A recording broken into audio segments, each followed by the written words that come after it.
All right, my friends. Hey, it's Tato.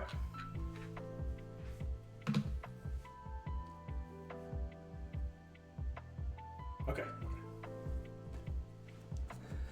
I lied. It wasn't Tato. Good boy.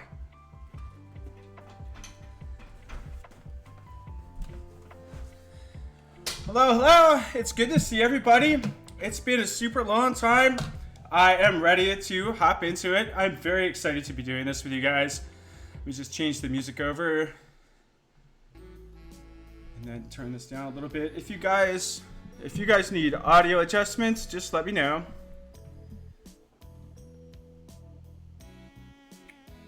Been a long time.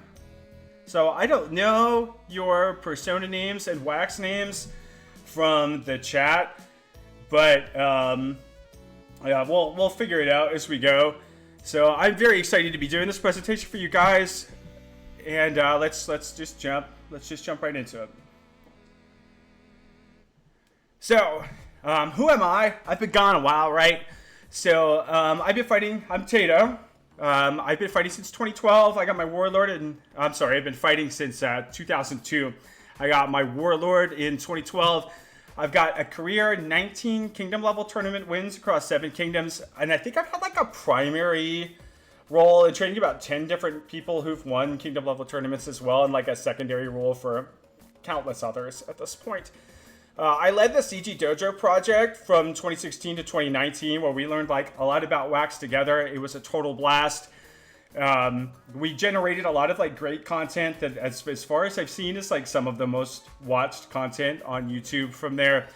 I've also got 20 years weightlifting experience, which I like to reference in the fact that I've got a deeper understanding of the mechanics of the body and training principles than most people do. So having athletic experience outside of Vanguard, I think is very helpful in foam fighting in general. And on top of that, I've done 6 12-week rounds of physical therapy. And I like to throw that in there because every time I injured something, I learned about a new part of the body that I didn't know existed. And I spent so much time over the course of this hanging out with doctors and such that with some of the doctors, I joke that I've earned an honorary doctor of physical therapy for just by merit of having injured basically everything a person possibly could. And I'm also the developer for Waxen. That's the interval training app that you've probably seen on like Serious Foam Fighters and the SKBC Discord. So, where I've been, because I've been gone for a little while, right? So I had a sesamoidectomy in 2017 after like years of overtraining. So sesamoid is like a pea-sized bone in the ball of your foot. It's underneath your metatarsal and your big toe on your foot, and there's like a little pad of cartilage in between those two bones, right? I had no idea this bone existed. Some people don't have two. Some people only have one. It's just a really strange bone. I tore the padding out of that bad boy, and I had to get surgery to get it fixed, right? And that took a long time to rehab from, and obviously a person who likes to fight at a high level of conditioning, being at a low level of conditioning was like not really satisfying for me for a long time.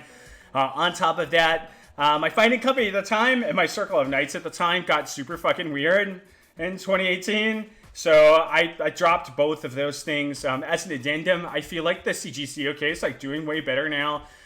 There's been some efforts in particular by Seren that I think have like increased their visibility and accountability in the kingdom. And I feel like the influx of new knights has made it into like a more positive place that's like not quite as frustrating as it was to participate in when I ended up having to quit.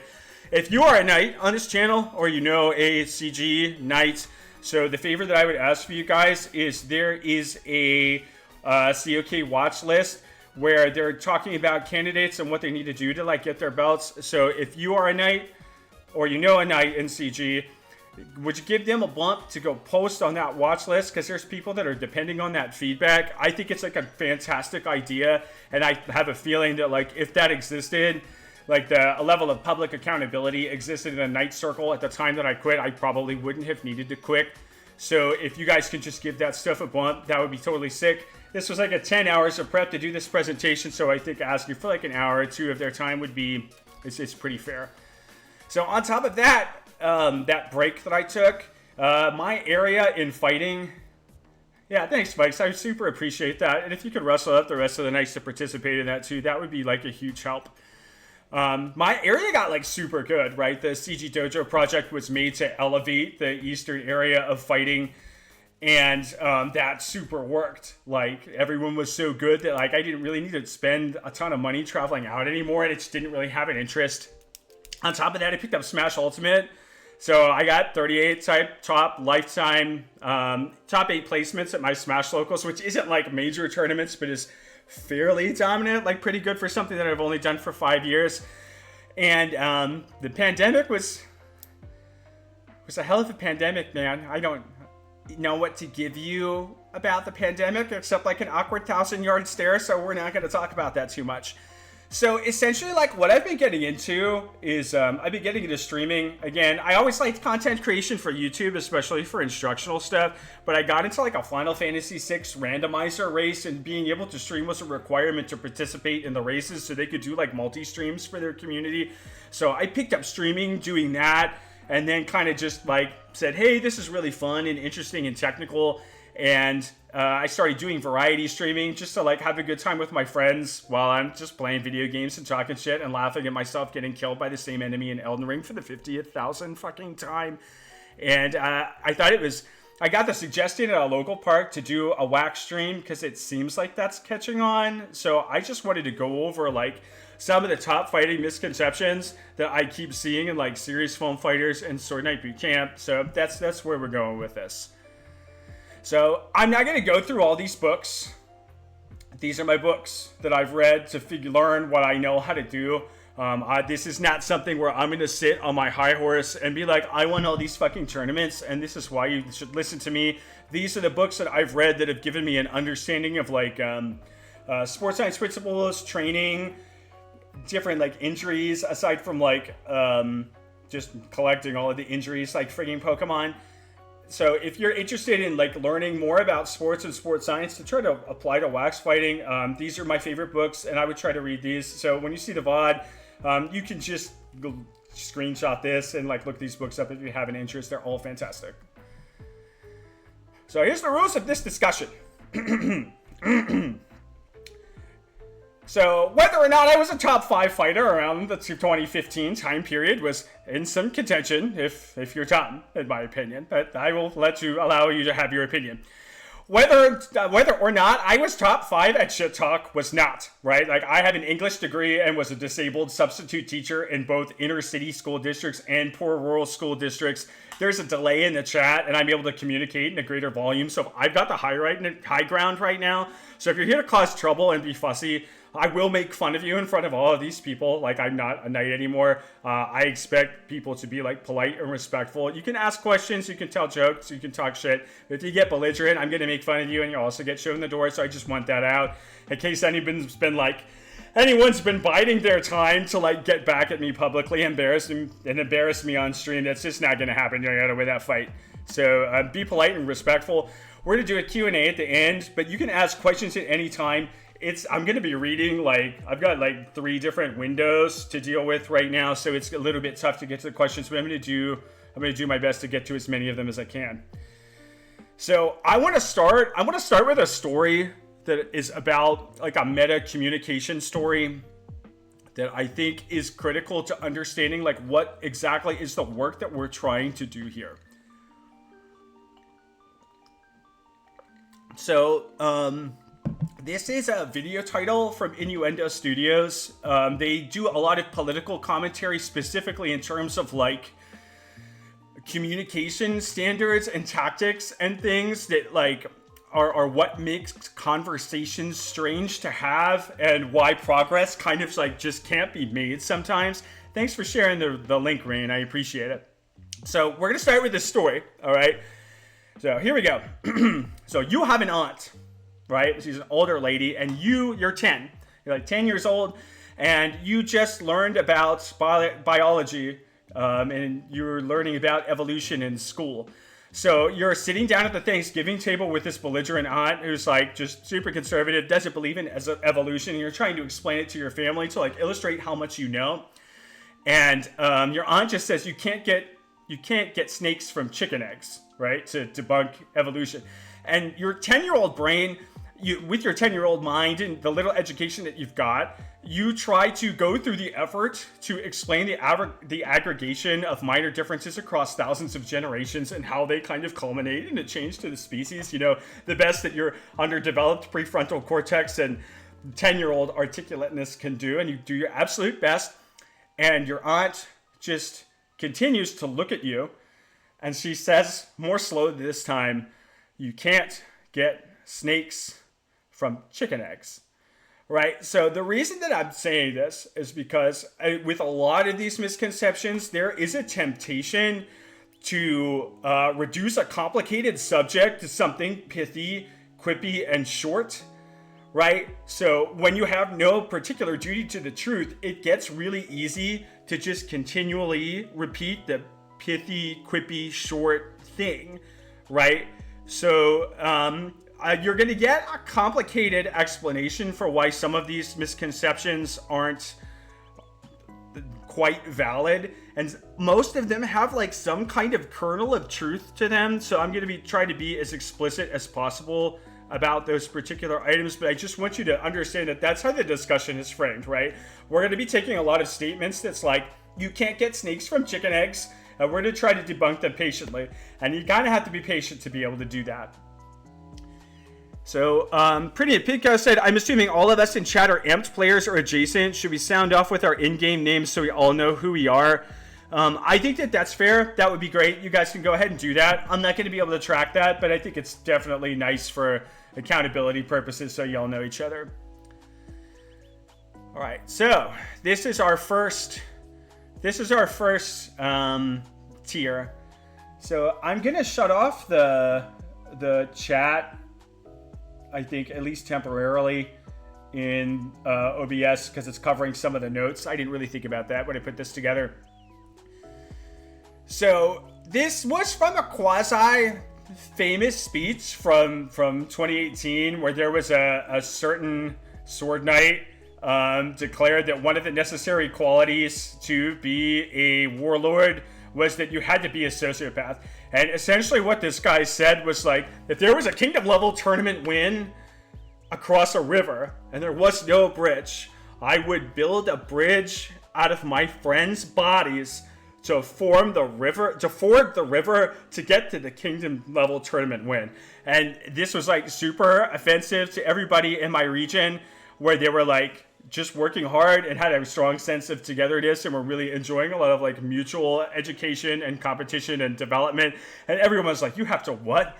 Like, you have to do what? And it was such like a disarming speech, especially from a man who probably hadn't been like martially relevant in 15 years. And I imagine the only river that he would ford with his friends' bodies would be to like the lobster table at a Vegas buffet, like right before being 30 minutes late to his introductory sword and board class or something like that. It was like, absolutely ridiculous. I would make fun of this man forever for saying this. It was super obnoxious.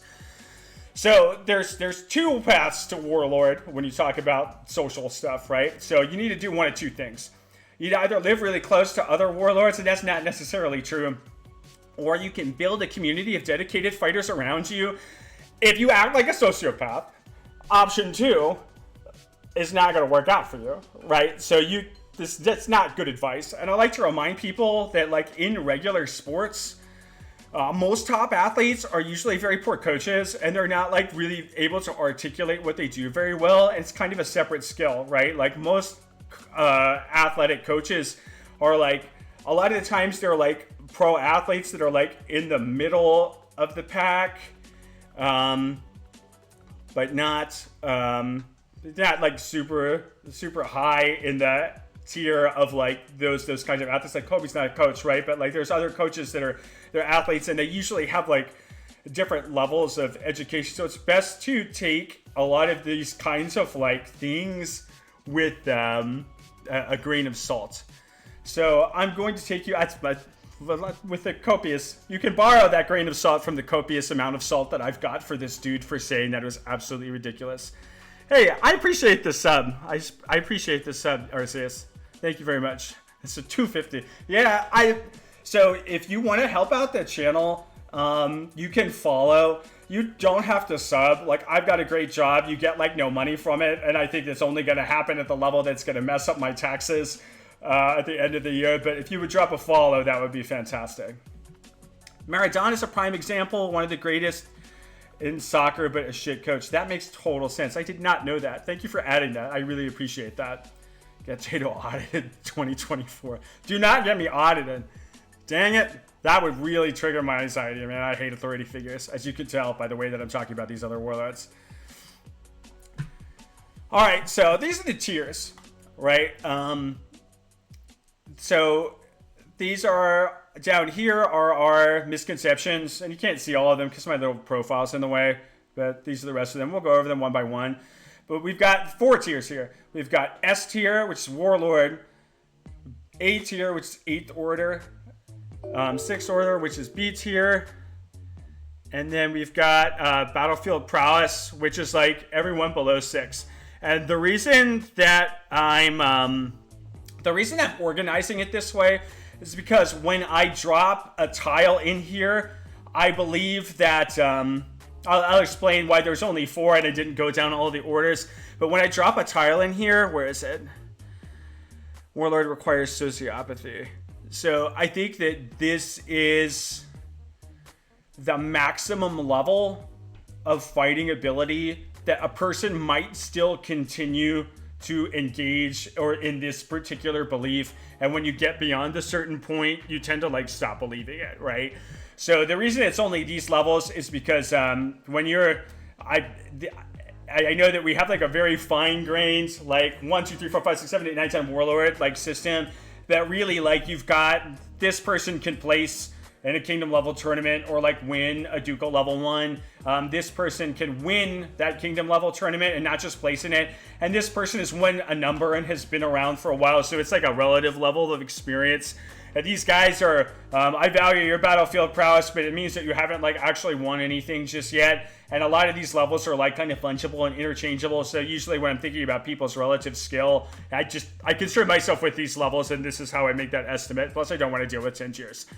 So this is, we're going to put warlord requires sociopathy. I think that when you're just coming up on your first win or so, there is like a temptation to kind of buy into this kind of stuff. But I think that once you've been around the block for a while, you start to understand that like you need consistent practice partners, and it doesn't really have anything to, that kind of ego doesn't really have anything to do with your actual achievements. Don't get me wrong, there are lots of warlords that still believe this kind of stuff, but I think largely this might be the maximum that I would expect a reasonable modern fighter to continue to believe this. Next slide. Power comes from the legs. There's a grain of truth to this one. And yet, yes, you can get a lot of power from your legs. Like, absolutely. Your legs are really big. They're really strong. But my problem with it is that there's like a lot of limitations, and it's also like overkill for most people to a point where it's not really worth learning. So leg power usually comes from 2 scenarios. So you can use like a forward step and use the power from that forward step and your upper body musculature to carry that shot through with that power generated by that step. Or there's like a complicated like digging to the ground with your feet and doing a very specific rotation, like you're swinging a baseball bat to try to like generate a lot of power. In my opinion, like you really do not need that much power to deliver a convincing blow, especially in Amp Guard where there's no minimum force requirement. I don't think Dagger here or Balagarth's minimum force requirement is actually that hard, like the way that it's written. I think some people will make you swing that hard because they're fucking jerks, but it's just not usually necessary for the bulk of most athletes, right? So my main beef with it is if all of your shot power comes from your legs, there are specific situations where it limits your ability to riposte. Like if they catch you mid-step and you're not ready, you're not going to be able to dig your feet into the ground quite as quickly, and you're going to add a lot of like startup frames to your attack to be able to do it. If you're backpedaling, there's no way to use that forward step or that rotation without stopping the backpedaling, so you can no longer control range when you do that as well. So Horace mentioned this one is technically true, but also not necessarily useful. Like, that was the point of that you can't get snakes from chicken eggs story, right? Like, obviously you can't get snakes from chicken eggs, right? Like, if you take it super literally, but if you examine the claim, it falls apart under any kind of like reasonable scrutiny. And there's a lot more detail to it where I think we should reorient our attention to like the things that are actually useful, right? So Horace, that was a good pickup. Like, yes, it's technically true. It's not useful and it has a lot of limitations. So to go back to what I was saying, if you generate too much power in a swing, you incur a lot more startup and cooldown frames. I don't know if you guys are, I'm going to be using like fighting video game terminology a lot because that was like my second specialty after Amp-Guard. But essentially a game will run at a certain number of frames per second. A frame is an individual image that's flashed onto the screen. And basically like you just see a sequence of images and there's not really motion on the screen occurring, but your brain fills in that motion. So a fighting game will run at like 60 frames per second or FPS. So the startup and cooldown in terms of like frame data is like when I use an attack, this is how many frames or units of time it takes for me to start up this attack. And this is how many frames that it takes to cool down from using that attack. So if you try to put too much power into an attack, you tend to increase the amount of those frames. So power is usually not the answer when you're trying to fight. It can be helpful at the start if you're having a lot of trouble with it. Thanks, Horace. Yeah, that's fine. That's fine. I appreciate that. So you can run into a lot more lag and startup when you try to use your legs for power. So if you feel like you need more power, most power is neurological and it's sports specific. You could just develop that over time by fighting, by pelling. Like, you could just trust the process and it'll come. You don't need to do super weird things to alter your mechanics to generate more power and lock yourself into certain methods of generating power. You can just be patient and wait for it to come. I think most fighters should also consider lifting weights with just their upper body if they want a little bit more power. Yeah, leg work is really hard and I think it's really beneficial, but for athletics. But if you're like, I don't like lifting and I want to do the minimum amount of lifting that's going to help me for foam fighting, I don't like sore legs or having to eat tons and tons of food, a little bit of upper body lifting is all you need. And I also think leg day in this economy is correct. Yes, I've been trying to hit legs more and it's just terrible, man. It just jacks up my food bill. I think torso and hip rotation are enough for 99% of cases, and that's the one that you should put your energy on. So power comes from the legs. I think that this is something that people say when they don't really understand body mechanics very well. I think that people stop doing this right around when they start taking kingdom level placements. They're usually generating power with like their upper bodies, their shoulder, their chest, their torso, that kind of rotation, as opposed to like trying to swing it like a baseball bat and driving with their legs. Next one. Some of these are technical, some of these are social, but these are all my opinions. But this is the next one that I see a lot. So, lifting arms doesn't matter would be another one. No, it matters. How are you going to fill up those sleeves if you don't lift arms? That just doesn't even compute. I can't respond to that.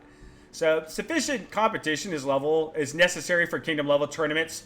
So my opinion here is it's not the responsibility of the rule set itself to continually raise the bar. That's your responsibility to do that and see that through if that's something that you want.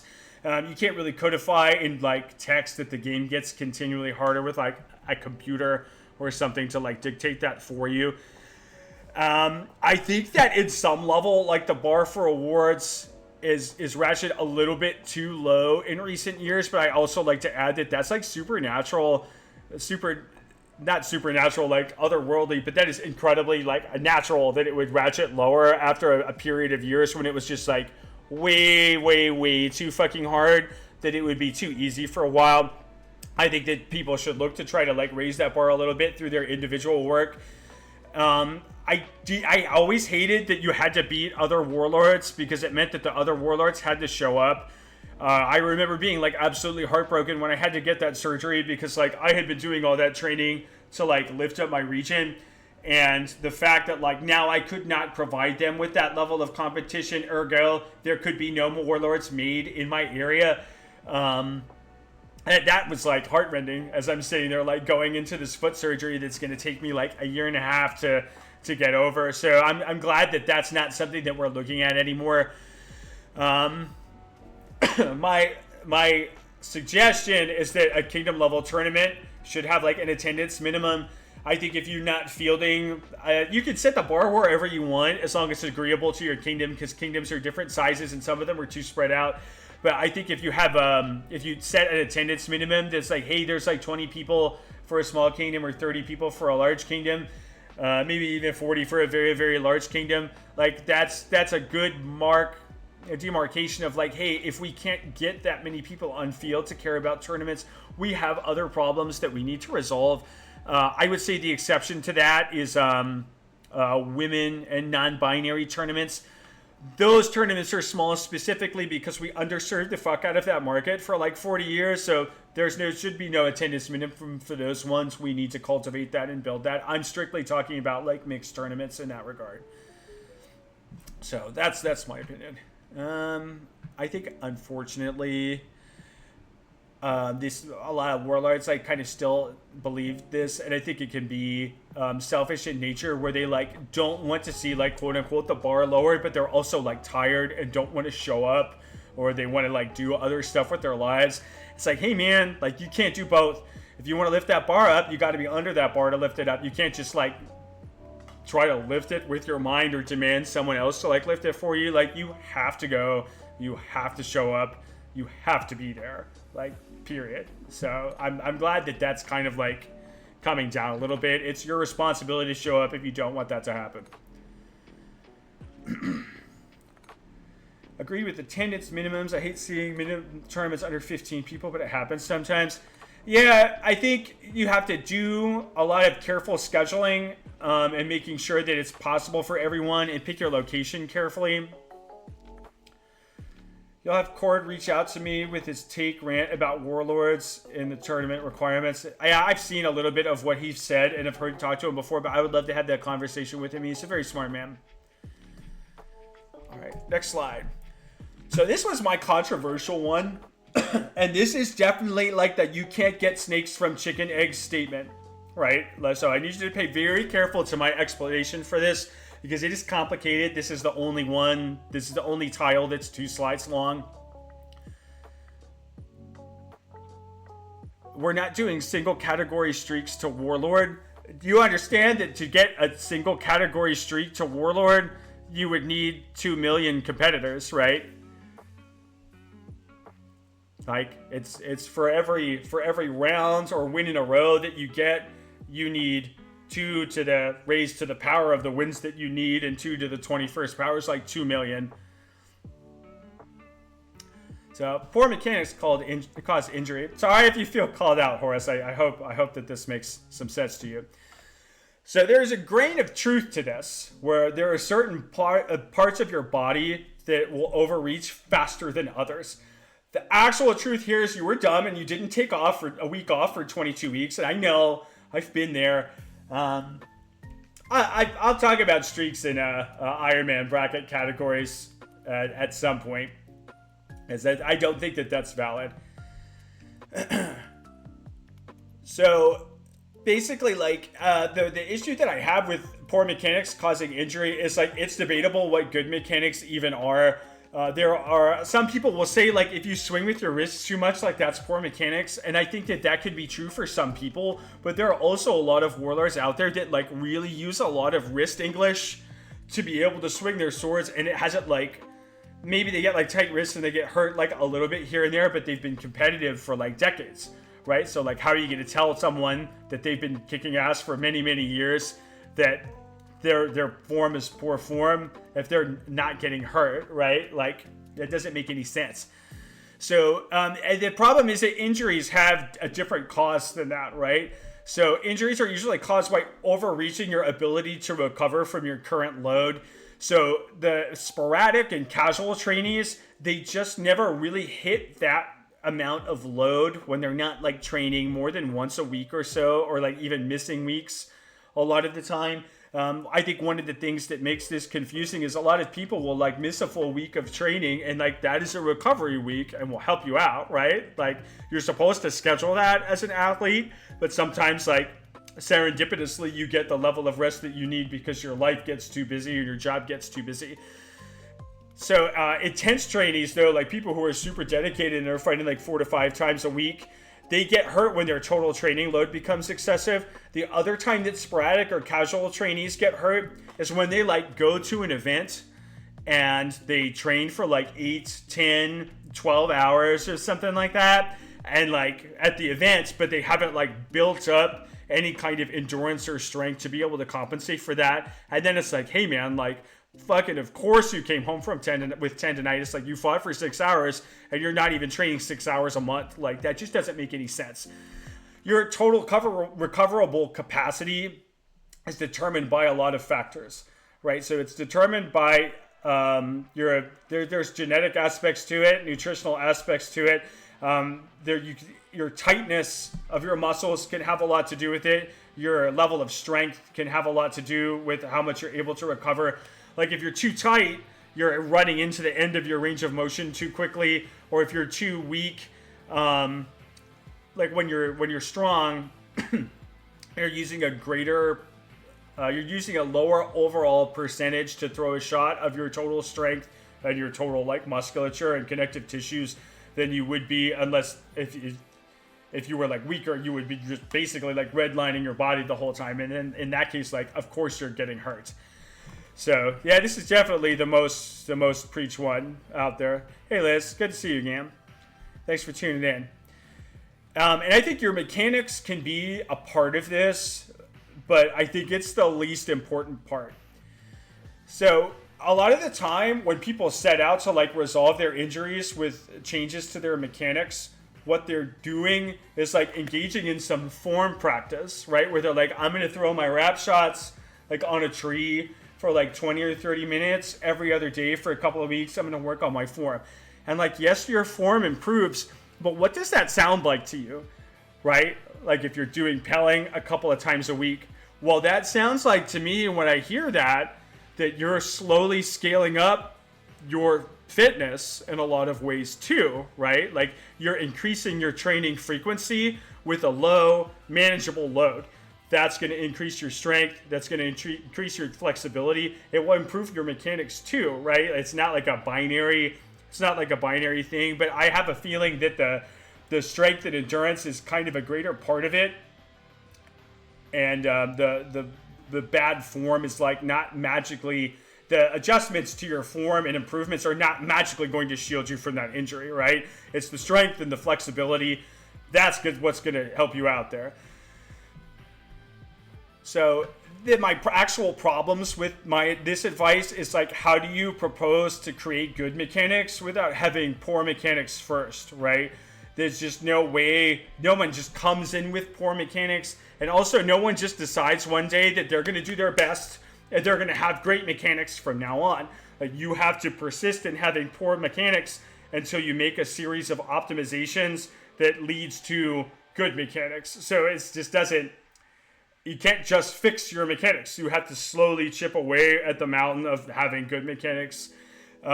It's also debatable like what good mechanics even are, and I think that a lot of times people get overly specific about it. It's like a cultural posturing where you have someone like correcting some invisible nuance or flaw in their form, promising that it's going to fix their tennis elbow. It's like, motherfucker, you've been fighting for like 6 years, you're not a doctor. Like, don't give people injury advice when you're not a doctor.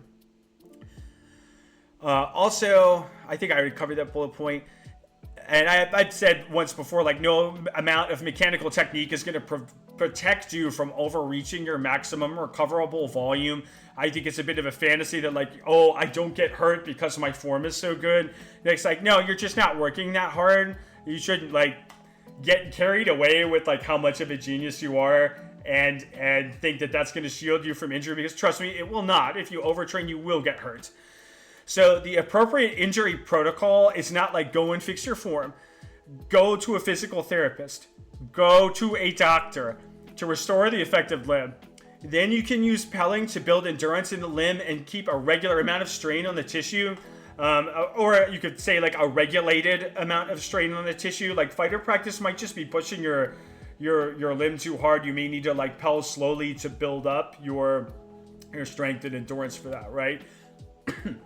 And also, I wish that this was more popular. I've been doing this for about 5 years, and unfortunately, I haven't talked about it very much. But you need to schedule deload weeks.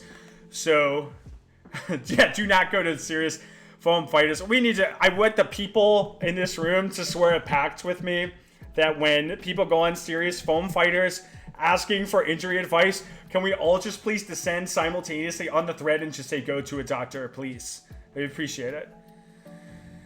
So a deload week in weightlifting is you take a week and you do half the number of sessions, half the number of reps, half the number of sets, and the same weight, right? And it's just to like keep the neurological components of your strength up so you don't feel weak when you come back to sport. You don't get too sore when you return to like working out again.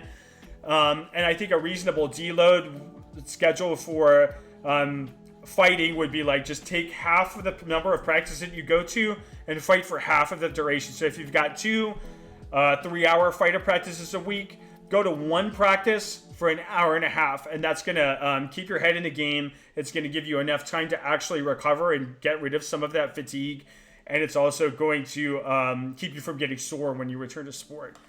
So any insight on how people can recognize getting to the point of overtraining? Some people don't know their own limits and push too hard without recognizing when their body is telling them to stop.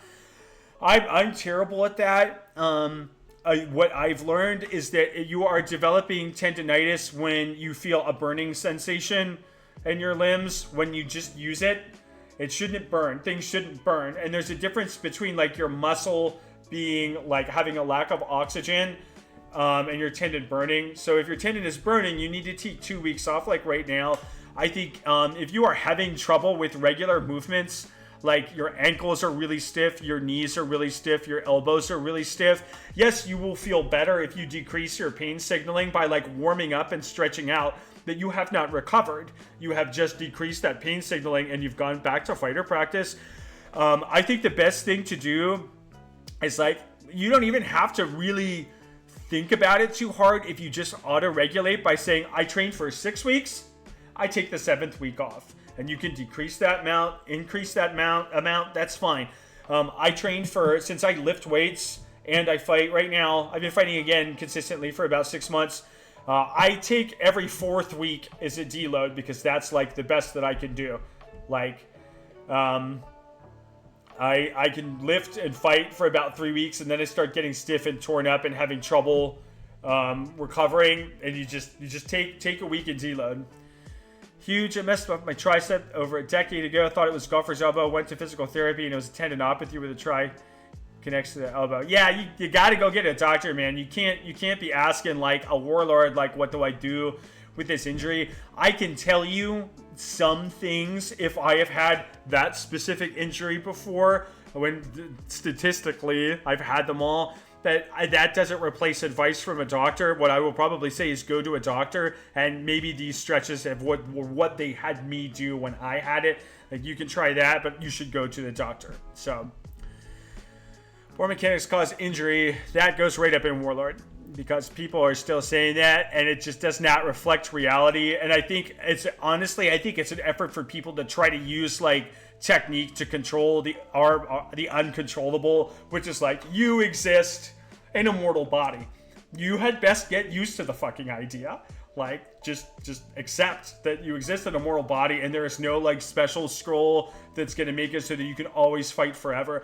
And usually the people who are like, haha, I never get hurt, those guys don't usually train very hard. So I would kind of ignore their advice on that and their gloating, because they'll make up some like self-affirming story where like, I don't get hurt because my form's so good. It's like, no, you don't get hurt because you've been fighting once a week for like 25 years and have never really like pushed yourself.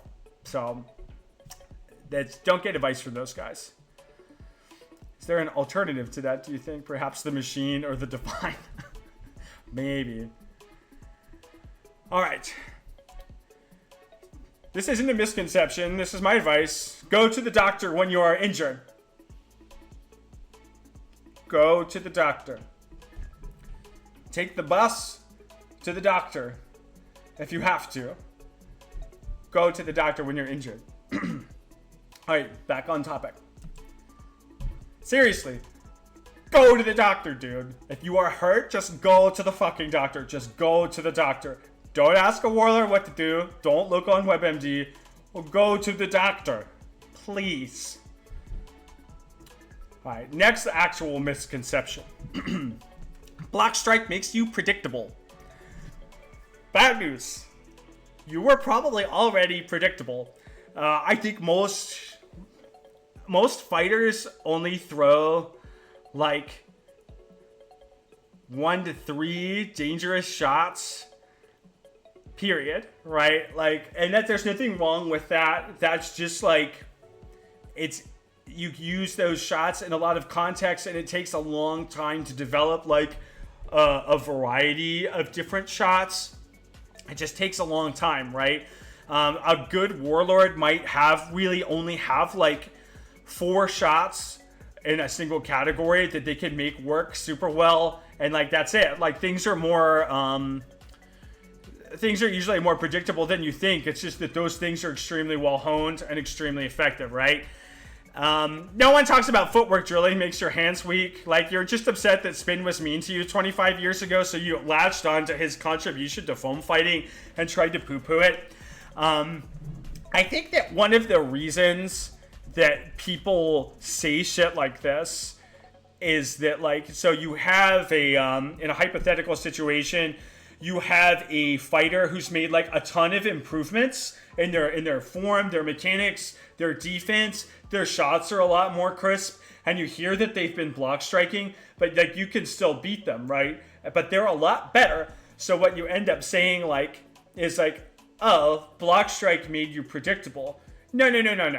That's not what happened. They got a lot better, and the block strike didn't necessarily address the predictability aspect to it. Like, block strike has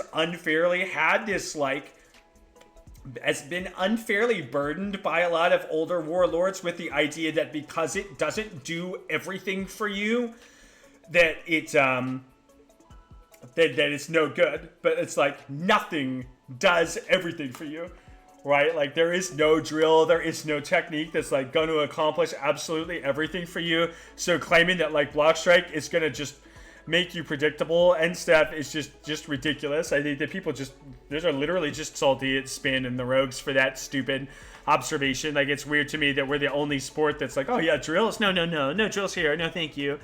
Yes, there is no silver bullet solution to fighting. Footwork drilling, that's fake, you made that up. Oh yeah, that doesn't exist. No, you either know footwork because you're a smart guy or you're not a smart guy.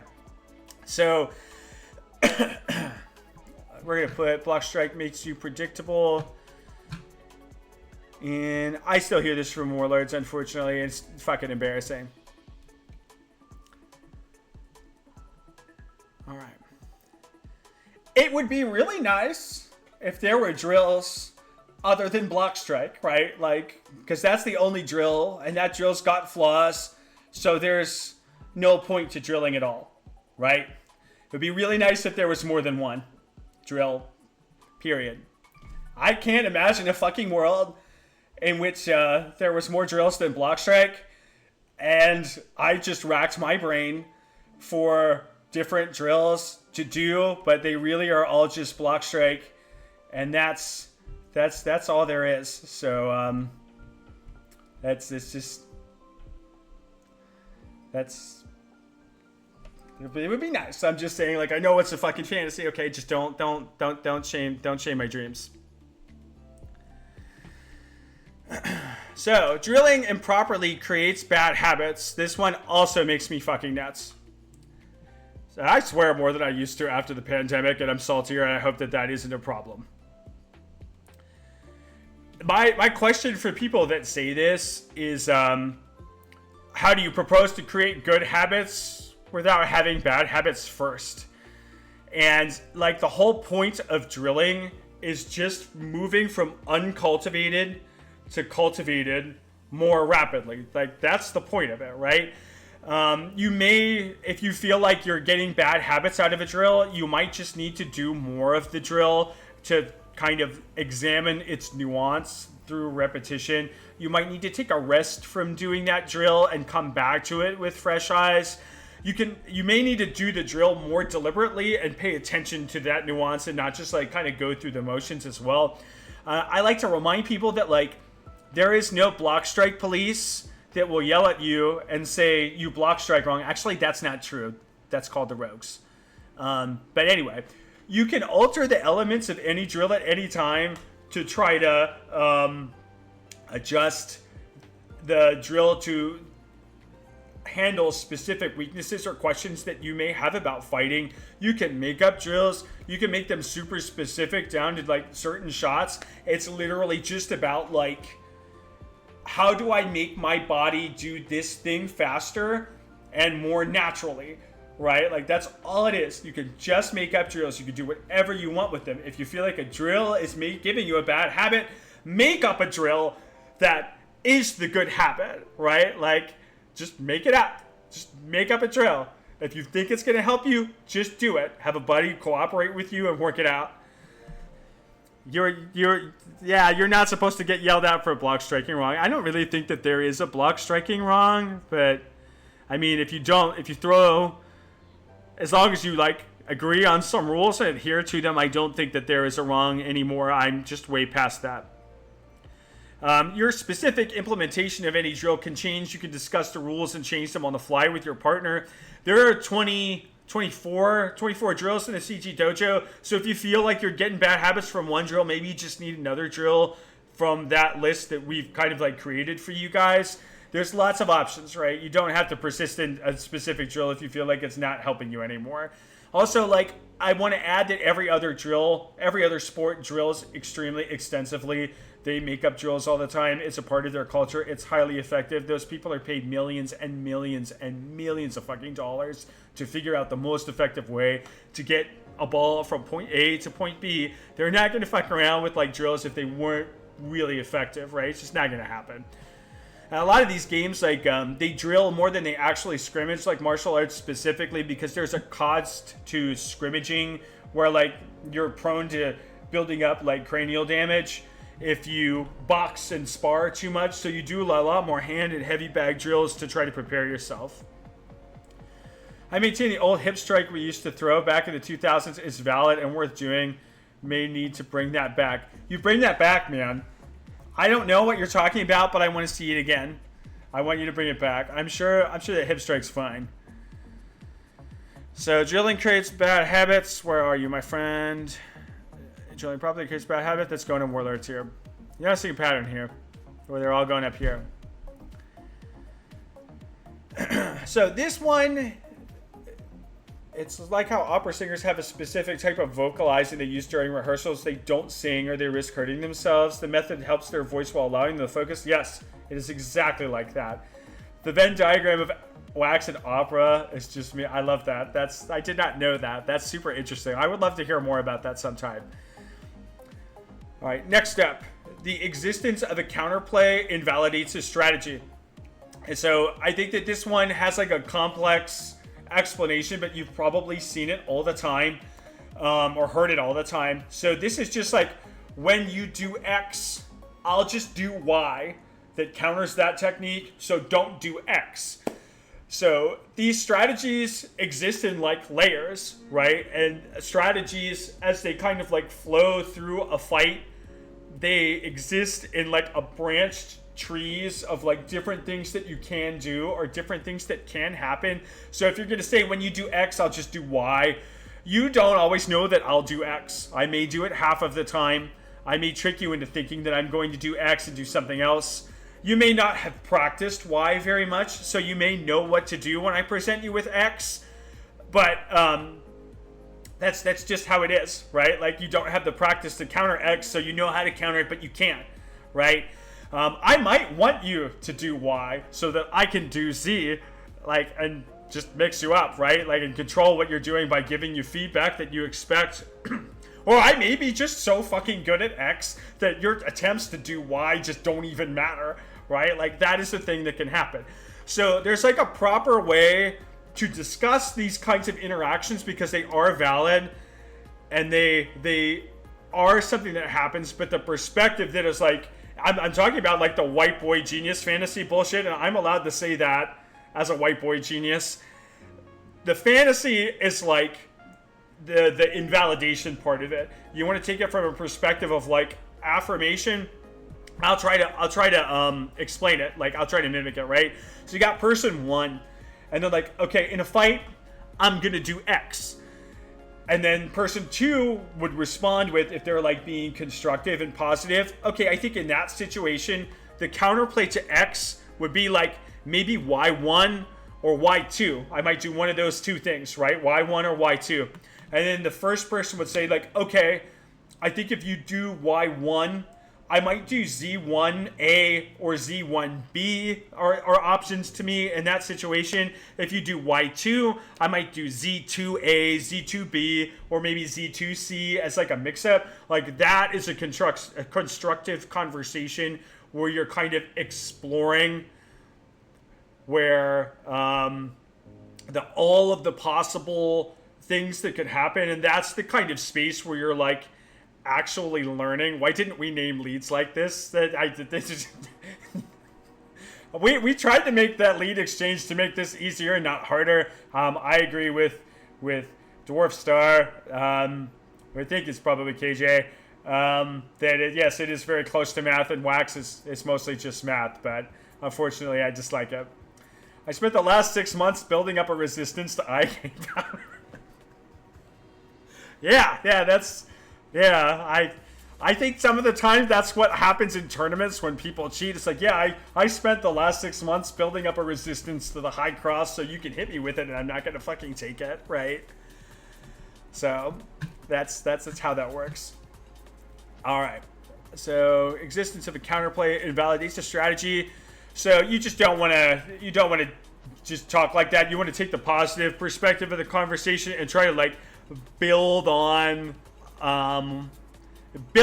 that chain of events and explore it with the person that you're talking to, and not like just say, don't do that. There's a time and a season for everything in fighting. You don't want to cut down your options. You want as many options as possible. So I think that this goes around this area, the 1 through 5 orders of the warrior, and I think people don't start like escalating beyond that until they understand that like there is a time and place for everything. High crossing is the time and place for everything. It's always the time and place for high crossing. So the existence of counterplay just does not invalidate strategy. There's a proper way to discuss that that's not like dismissive and deconstructive, right? Why take the high cross when I can just call head, right? It's a good point to make to encourage fighters to find a way to work with any situation instead of discrediting what they already know. Absolutely. Great addition. Next. You can't improve without better fighters. So this is the classic excuse that like there's no one around me that's good. Your brain is very powerful, right? It is a sense-making machine, and you're going to learn about fighting if you fight whether you want to or not. Like, you're not going to persist in the same activity where your brain is just not going to create new information for you or build new schemas. Sometimes you need that schema oriented to like the most optimal things to try to learn, and that's what best fighters do, right? They present to you the 20% of improvements that are going to give you 80% of the results, but that's what they do for you, right? You can get very good with just having a park full of people who are very motivated. All of my best practice partners, the most consistent ones that have helped me improve the most, have been people who are considerably below my skill level. I've definitely loved the time that I've spent with upper level fighters, and that definitely helped me orient those gains. But I would spend like a month like on the couch of a really good fighter, but I would continue to improve rapidly after that visit for like months with someone who is not quite at that level. So there's a strategy for this, and you just need to understand the strategy, right? So if you have a park full of just new players, so people that are worse than you, as the best person there, you should take responsibility for the people around you and try to help them. Like that's what you should do. So travel quarterly to like fight people that are better than you and take notes. Like actually write them down, the things that you want to work on and improve. You might consider traveling a shorter distance, like monthly, to meet up with someone that's like at your level that can challenge you, and that'll help you integrate those things that you're trying to learn. And then when you're trying to just build the muscle memory for those plans that you learned from the better fighters, you can use those against the people at your park that are not as good as you, right? Like that is the whole secret to getting good without living at a fighter practice with like multiple other warlords. So that's all you need to do. I think it's more accurate to say you improve faster when fighting skilled fighters. So I think that it's not necessarily faster. I think it's that it requires less intentionality, and that is what makes it faster. And I think if you learn to strategize and use that intentionality, that I don't think it is much faster. I think there's a certain level of like effort that having really good opponents removes from the equation because they bring things to you naturally, and that's fine. But I think if you practice with intentionality and have a lot of like practices during the week, I do not think it is that much faster. I think it depends on how they fight. There are diminishing returns on just getting beaten by someone way better than you over and over again. It can be demoralizing. Take that same person and make it a coaching opportunity, and you'll use those returns faster. That's true. You do have to take the opportunity to coach and help people improve. It does help you. It does help you learn faster. Good fighters just force you to adapt to win. I mean, yeah, that's the thing that you also have to learn to do. But as you raise people up who know your fighting style extremely well, those guys will force you to adapt too. It may not be at the rate that the really good fighters that we're talking about are, but it will still force you to adapt, and you can still learn that stuff. I'm not saying it's not slightly faster. It's definitely much easier. I'm just saying that like you can improve. Right? You can improve, and you can improve quickly if you were intentional about the process and you are good to the people around you. Yeah, it could be its own video for sure. All right. I think this level is when people tend to stop believing that, because I think that the people who have been around for a while are usually like on top of their pool anyway and are continuing to improve by teaching, whether they do that intentionally or not. So I think this kind of peters out in this area.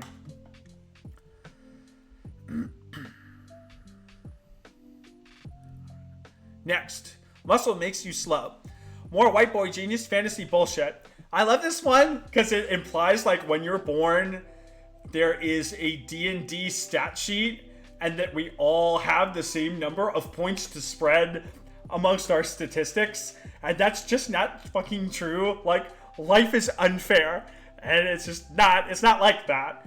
Right? So I think a lot of these guys are like, well, I'm not jacked, so I have to be like smarter than these guys, or it wouldn't be fair. And it's like, no, man.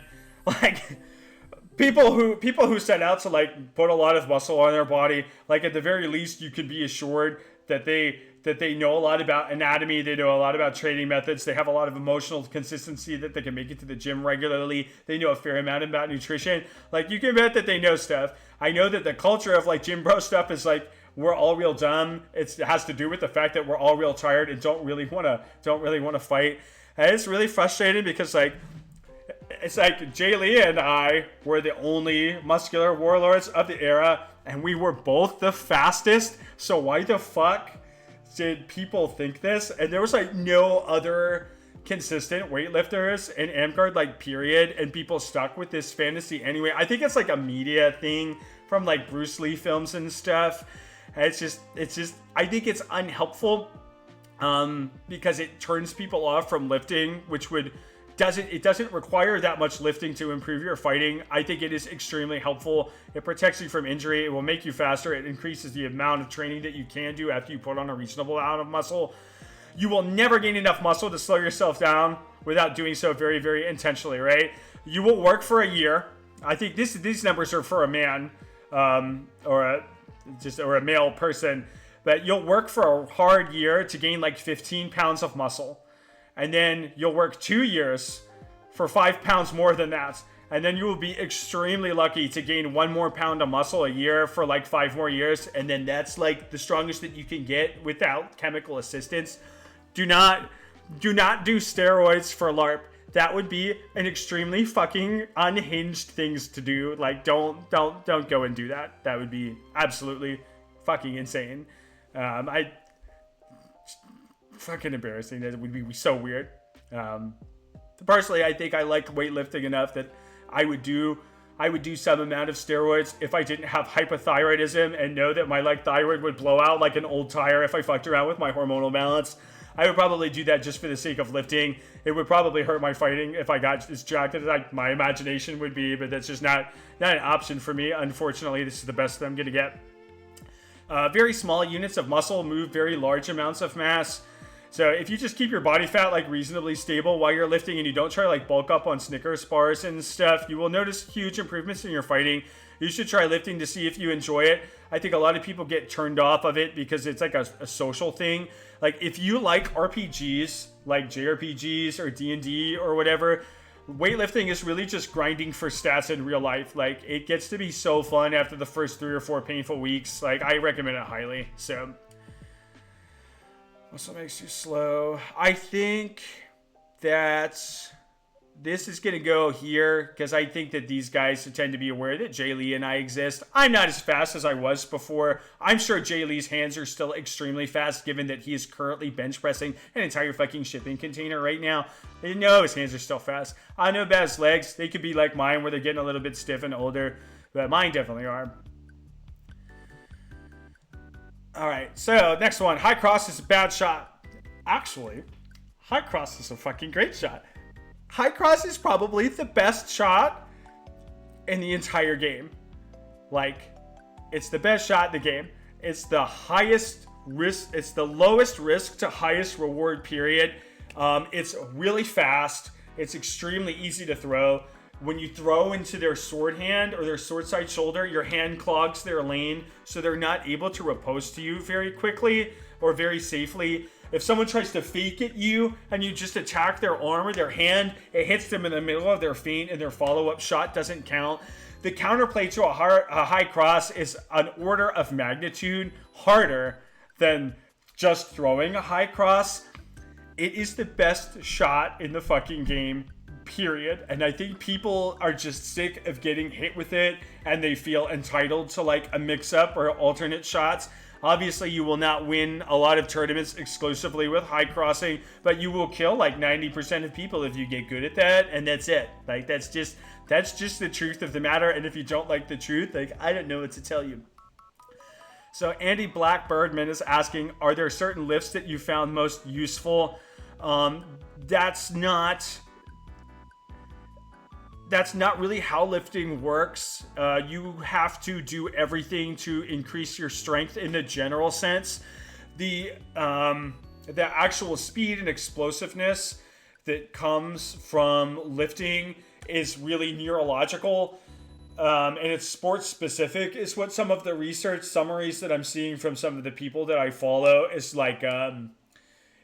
If you do like a lot of super high, super low rep strength work, that doesn't naturally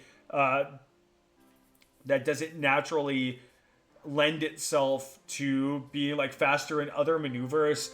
But the thing that is predictive of having more strength specific in a sport is just having a higher muscle mass and having a lower body fat percentage, which is exactly what bodybuilding like tries to do. So it doesn't improve I think it can improve your function somewhat, but you really can't do that kind of bodybuilding style workout by only doing one exercise. Like, you do need to invest the time to learn to do your whole body. It's also like a health thing where you don't want to like overdevelop your chest and not like develop your legs and your shoulders and stuff. The high cross. So the high cross is when you're throwing a shot. I'll use my pen, and you throw at that side of their body across your face, right? And this tip of this sword is aiming like at their sword shoulder, basically right here. So if you imagine two Tatos high crossing in each other, they're hitting each other in this shoulder. There's no links. I don't allow hyperlinks. Is probably why you're getting censored right now, because spam bots and stuff come in and try to like send out viewers and stuff. So that's why you're getting censored. Sorry about that, Liz. All right, high cross is a bad shot. I think that people who don't really win think that high cross is a bad shot, and they start winning when they start throwing it all the time. So that's when that happens. That's not the right thing. All right. Next one. This is one of my favorites. Get so good that they cannot slough you. If I wanted to establish, and you're trying to share the high cross actually clip. Okay, that makes sense. High crosses and spins only until you whirl it. Yes, the high cross is the fundamentals of your game plan, and then the spin is the mix-up. And it's especially important that you spin into another high cross, because the high cross is the best shot, as we just disclosed. So get so good that they cannot slough you. So if I was trying to establish an unspoken hierarchy and turn fighting into a cult, this is exactly what I would do. This was maybe possible in like the 90s and the 2000s, where people were just like not that good yet and didn't really understand the sport, and those kinds of groundbreaking improvements were possible. But now the information is relatively well known, and people are definitely making like variations and improvements on the things that we know currently. But there's no more eureka groundbreaking moments where people are going to have these total renaissances of the sport, right? Everything from here on out is like the accumulation of marginal gains. So it's not possible anymore. Like the information is too well known. There's too much instructional material.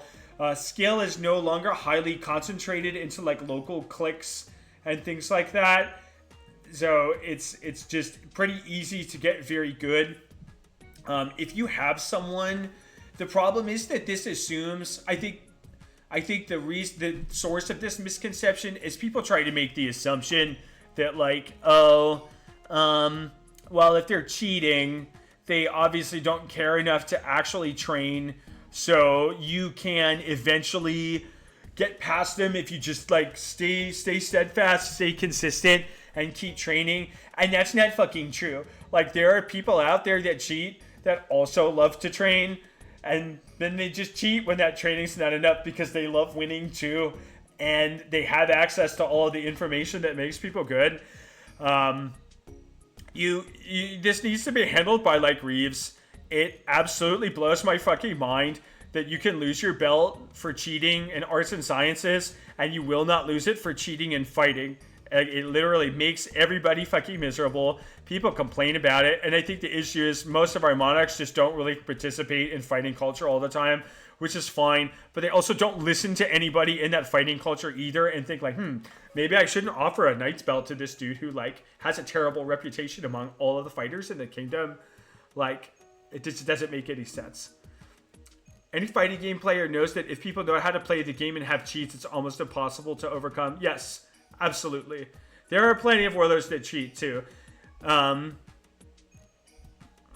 He's calling me out with stuff. I don't know that about you, Checks. I'm not making that comment. We also definitely need more fighters to volunteer to Reeve. It's extremely hard to make consistent and solid calls when the fighting is just too fast for you to process. If you don't know what you're looking at, it's really hard to tell if like something is a wrap shot or not that might have gotten around their guard. You might not know that someone's body position is indicating that they're going to throw to a specific region, so you might not be able to react to look at the right place to see if the shot hit or not. Like, if you take fighting seriously, you need to not go to every tournament. You need to take a tournament or two a year off to try to Reeve, to make sure that you still have good fighting that you can do. And I promise you that will make a big difference in the fighting quality. We need people to do that. Also, I think in terms of Reeving, like 2 per ring is not enough. Ideally, you would want to have 4. You would want to have 2 people on each side, and each dude is essentially like looking at one side of the fighter.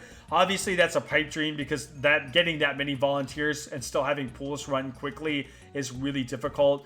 We had that situation at the Lotus Games, and I felt like our ring ran really well. I think I'm going to do a second episode, and the second episode will be about like reading and what we should do about it and how we should change that structure and proposed system for effective reaving. So that'll probably be out in about a month. Broken Warlords reave. Well, that's me doing all the reaving, so that's very true. Fighters never reave and then get mad at the quality of reaving when it's volunteers doing their best and the cows eat the grass. That's absolutely true. Like, the fighters need to step up and reave, and they also need to like be willing to call things too. It's disappointing. We definitely need like fighters to just reave, contribute. Don't just consume wax. Like, you have to contribute to wax to see things come to fruition. Locally, if you're trying to use at least 3 reaves, and it seems to have some success in creating better communication. That's solid, man. That's solid. I'm glad you guys are using that. I think people that are cheating extensively like this, they just need to be thrown out. It blows my fucking mind that we let Clalibus run around for 20 years, like being an absolute piece of shit to everybody, and like having his own like brand of shots that he would take and not take, and no one ever thought maybe we shouldn't do this and we should just like let this guy do this. Like, hey man, like what the actual fuck? Like, it's just nuts. Toby GTG. That style of reaving was great. Plus, I got my steps in for the day while circling fights. Yeah, man, I got a lot of cardio. I was super hungry when I got home. Thanks for helping me out with that, Toby. And also, thanks for being willing to try to engage with my random idea to try to get that to work. I think reaving tournaments at all levels bolsters a fighter's resume when it comes to looking for awards and belts. That's true. I fought him in a tournament once and just resigned and lost for that round, and he wouldn't take anything I threw, and he didn't. You're absolutely right, man. Like, you would have to get that dude with his car to get him to take it. I also hate when people call light shots because what the fuck even is that? How can that objectively be calibrated? I think there's like sufficient force rules in other games, and they are a curse on those games because people would just be like, the sufficient force is the force of your personality, right? Like, this has nothing to do with the actual physics of the fight. I like that Amtgard has like a quantitative measurements where it's like it has to stop or deflect, it has to have an audible pop, and there's like one other rule to it. Light's garbage, clean is what we want. Audible, stop, deflect, reasonable.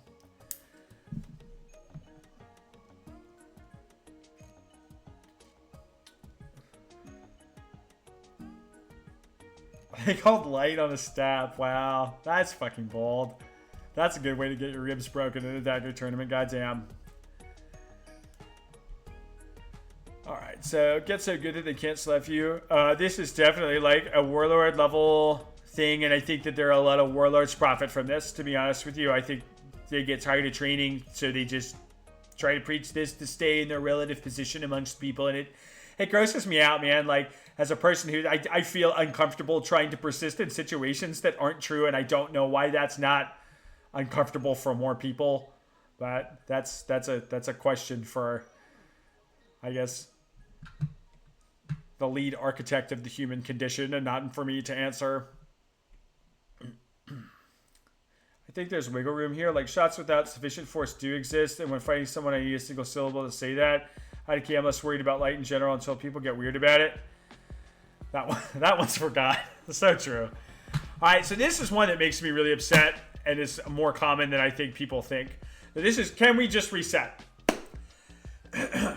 Resetting after confusing fights is not an acceptable reaving / post-fight arbitration strategy. I have some concrete solutions for this one, so please hear me out, right? So the problem with like just resetting is that most gaps between fighters are very small percentages. You have to be like an order of magnitude better than someone to just completely beat them all the time. Like, it's really hard to just like 10-0 someone in a first to 10. You have to be so much better than them that it's absolutely ridiculous. And when you're better than a fighter, like if you think about the lexicon that we use when we describe how we did against other people, like we say, well, I was 60-40 with that guy, so I beat him. That's like 1 fight out of 10. That's 6 fights out of 10 instead of 5. And we tend to be like, oh yeah, I beat him. I got him 60-40, right? Like, it takes a lot to edge people out statistically. So when you continually reset, what you end up doing is you have the pooper in the equation who just keeps doing confusing shit, and then just asking the reefs to reset until they get the result that they want. So we already talked about the suggestion that we had, which was basically like more reefs.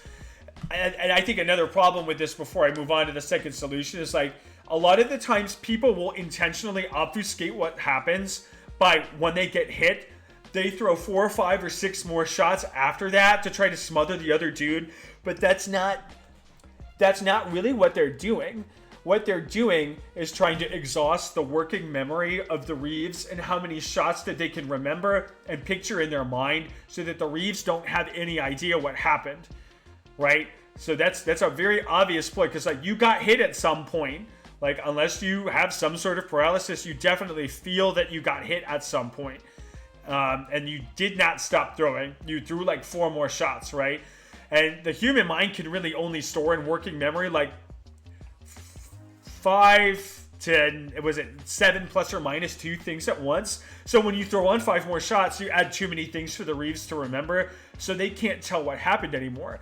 So my other suggestion for this is like, if you get hit, whether it was late or not, and you throw 2 more shots after you get hit with that arm without resetting or clarifying, sorry, not with resetting, we're trying to not reset, without clarifying what counts and what doesn't, you are cheating and should lose the round. If you get hit in the arm and continue to throw with it, regardless of whether you think that you hit the other guy first and they don't communicate that to you, you are cheating and you should lose that round. You do not get to throw 50,000 fucking shots and then ask the reefs to clarify. The reefs can't clarify that for you because you gave them too many things to remember to look at on purpose, and you're trying to roll the dice to get a reset, to get a positive outcome. You've got to stop it. This is why everyone hates Florentine. And I really want Florentine tournaments to clarify, like, if you continue to swing after you were struck more than twice without clarifying that you know what happened, you lose the round. You lose the round. Like, you know what you're doing when you do that. You know that you got hit. Don't try to just keep rolling the dice till you get a positive outcome. It's just disgusting behavior, and it makes me... I'm getting hot talking about it. Thank God I don't have to wear pants on stream, or I'd be fucking sweating, man.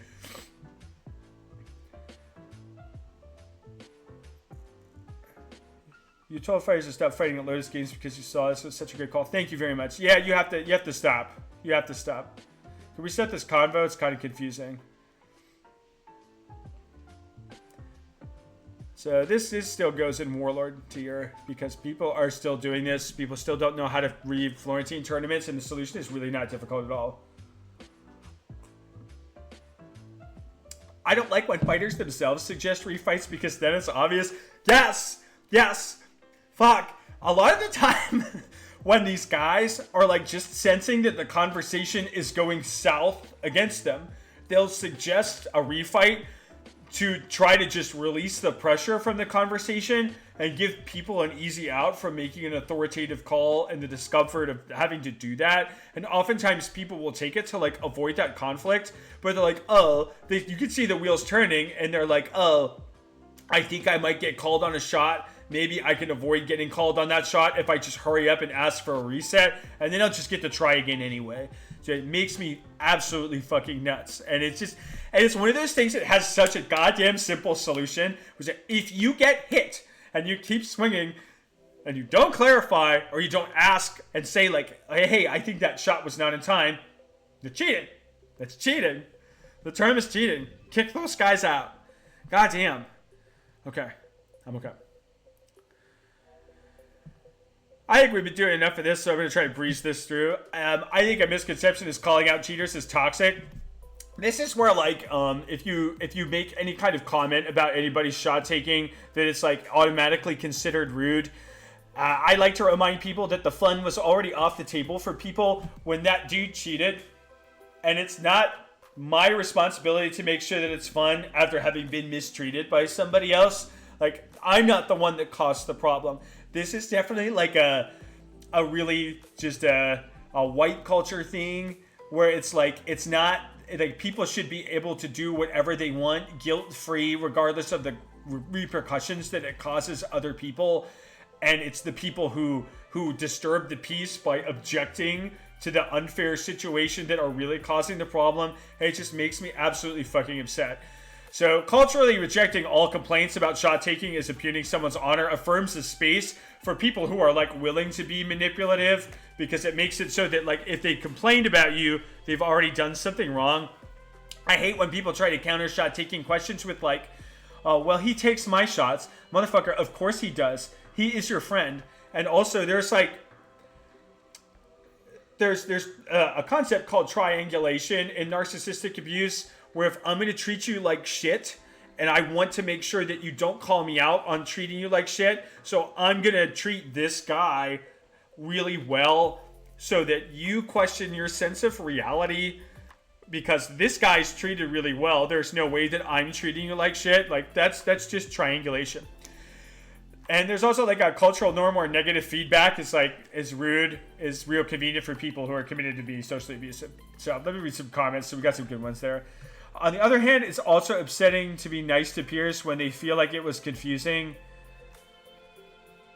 and you know you won the fight. Yeah, it's definitely a thing where I'm not saying like you should scream at them or yell at them or anything like that. But I think it's okay to civilly address it and say like, hey man, like you are not taking my hits. This is not a clean fight and I'm very disappointed in you. Like that's fair to say. People should be called out for cheating, but I will say if someone cheated me in a tournament, I honestly don't want people to say anything directly to me about it. It's not good for my brain. That's fair. It's the exact same cultural problem that protects abusers. Bad precedent to ever allowed. It's very similar for sure. It's definitely gaslighting. Groomed witnesses. That is a good term. I have never heard that term before. That's a good one. As a review, we need to call out the facts, but I don't like calling people cheaters directly. No, I think I disagree with that. I think that it's like this isn't when you're reaving, you owe the game a better sense of professionalism so that you can conduct the rest of the tournament professionally. Like, I'll give you that if that's what you mean. You shouldn't be like calling people fucking cheaters and reaving. You have to maintain like a certain decorum. Like, that's absolutely true. But I think like if someone has made it clear over the months and years that they are not playing the game correctly, it just blows my mind that we're like fine with that and we just deal with the broken stare for the sake of like keeping the peace.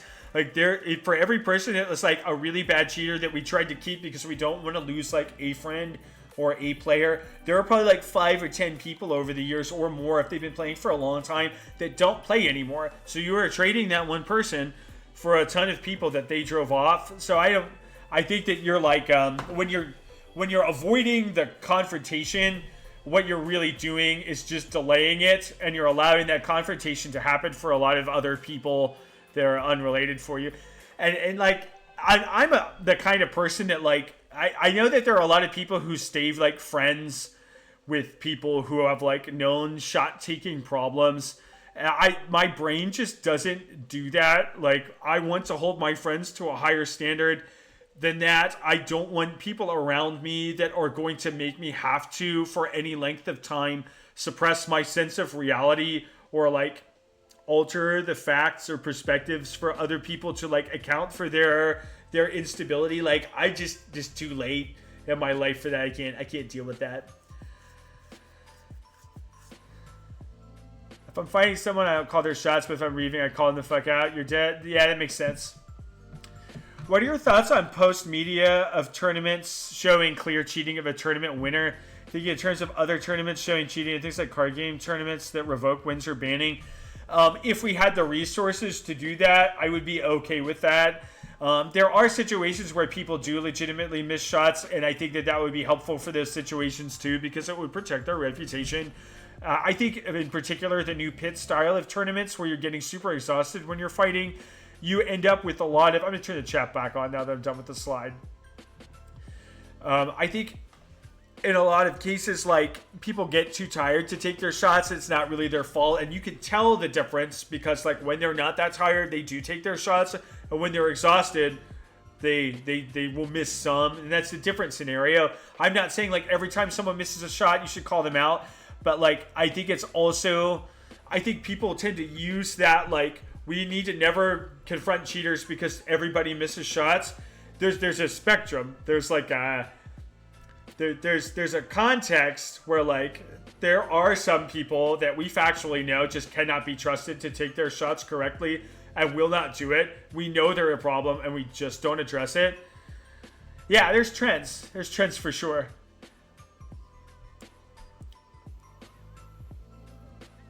Yeah, I've definitely had some missed shots or bad communication when I'm gassed, and all you really have to do for that is just be really comfortable with saying, hey, no, I was wrong. Back up. I'm sorry. I missed that. I feel something here now. And then you're fine. Then you get a Griffin for that. Like, it's no problem.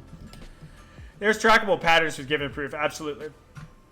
All right. So guess who benefits from this tile? That goes right up in S tier. All right. Next slide. Leg shots are bad. So leg shots are super powerful. They limit your opponent's mobility. If you ban leg shots from practices, you're essentially making them inaccessible to new players because you're taking away a really easy, powerful shot from them that's sometimes the only shot that they can land for an extended period of time, and that's not fun for them. So some practices can be leg on death, but it's important to use that as a tool to cultivate better fighting. This goes in torch tier, right? Yeah, exactly. Well, I mean, that's what tier I'm building. You can use practices. I've made a lot of training exercises and drills. I use a lot of training exercises and drills where certain target locations for shots like don't count as a way to like get people better at hitting certain locations. Like we play a lot of games like arms only, where it only counts if you hit people in the forearm and the lower leg to make that a little bit easier, or body only to help us work on our wraps where we don't take like arms and legs and that kind of stuff.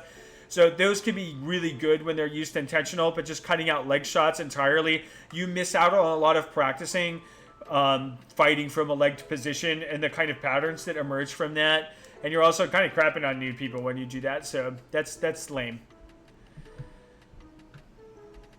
Liking and leaving people gives me the happy chemicals. Very, very true.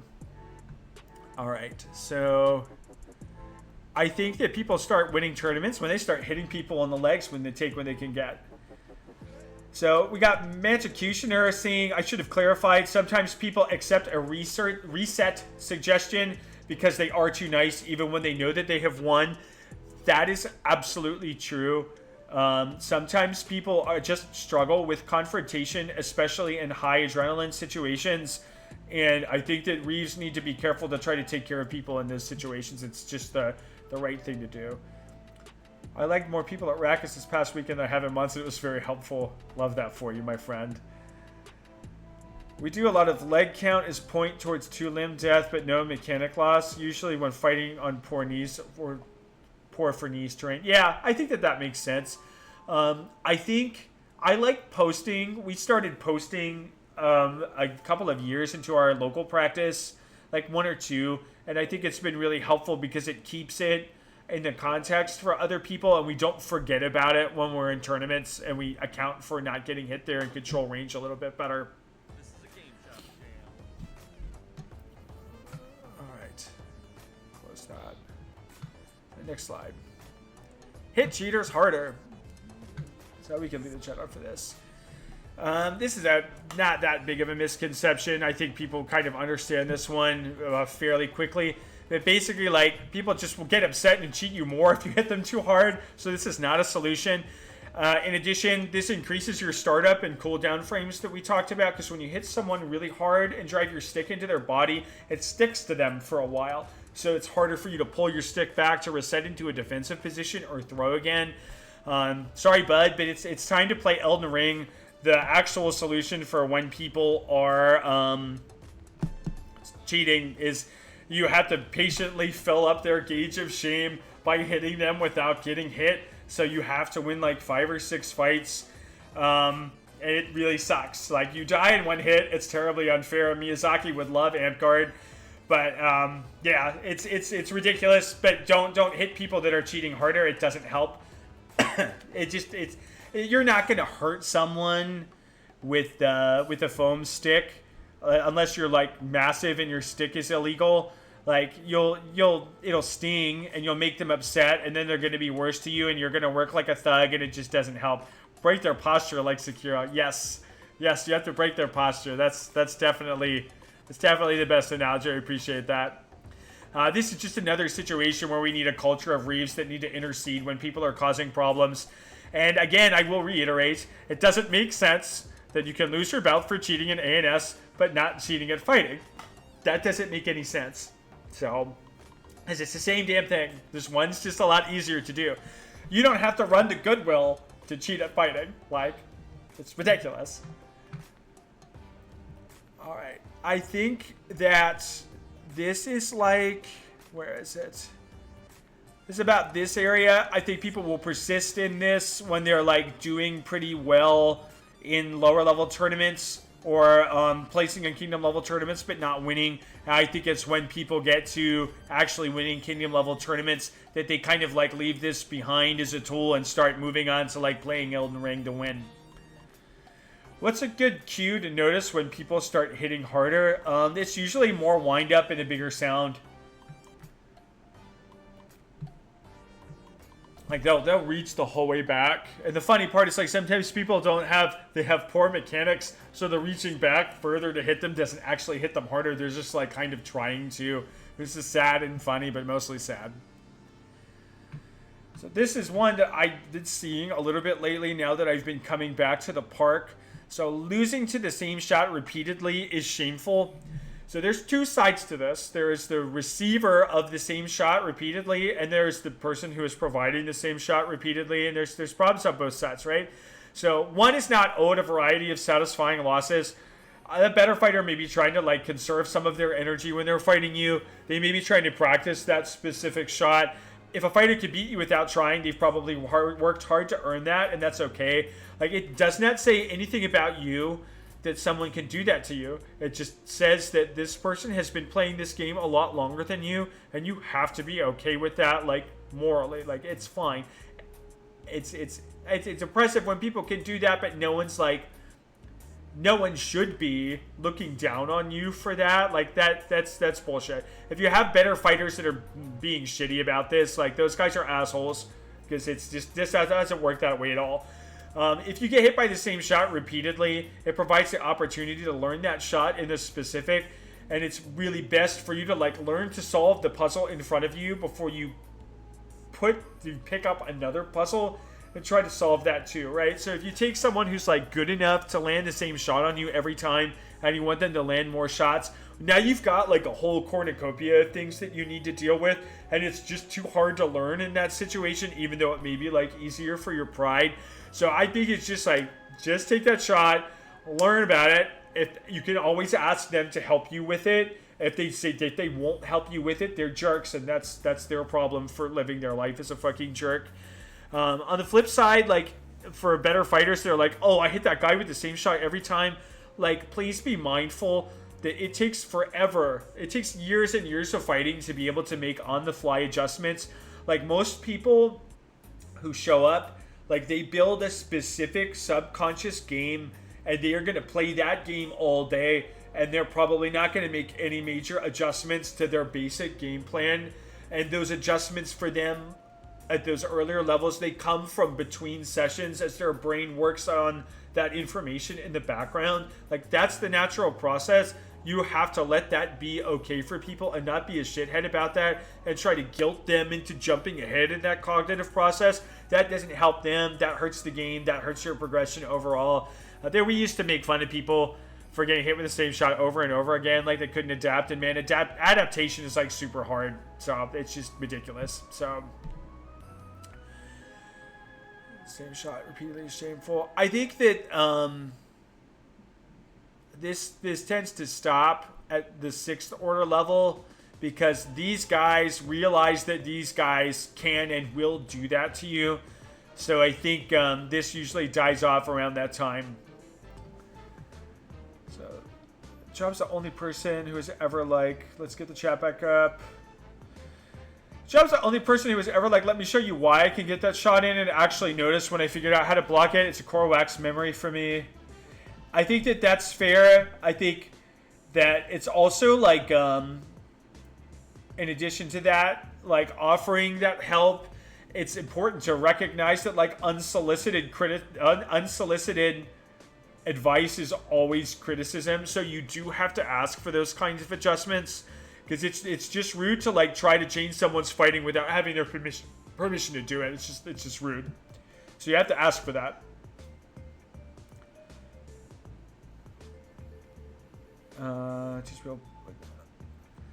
Colt says I teach people to block and then use the shot repeatedly so they get the reps in to block it and practice that position. Yes, that is perfect teaching. Manny Too Fresh. I just wait for them to ask how I'm killing them. I don't want to give unsolicited advice. I think I covered that. You do have to like, you have to own your fighting and you have to ask. And I think it can be scary because sometimes people are shitheads when you ask too. And you should call those guys out because the better fighters who actually care about the game, if they do, will yell at them for being jerks. So that should be the natural order of things. All right.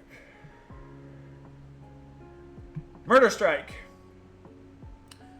This is a large vertical overhead polearm attack. I fucking hate that people call this a murder strike. Like, historically a murder strike, like with medieval fighting, is when an armored knight would take their sword in their hands and hold it by the blade and use the crossbar as a hammer to like punch through their plate mail. Because it's like, when you're wearing armor, it's hard to like stab through the cracks in their armor or slash through it or whatever.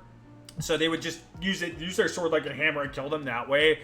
The foam fighting technique where you go like this and bring it down is a chop, and when you do it bigger than that, it's a big chop. So I am correct about this. There will be no discussion on this matter whatsoever.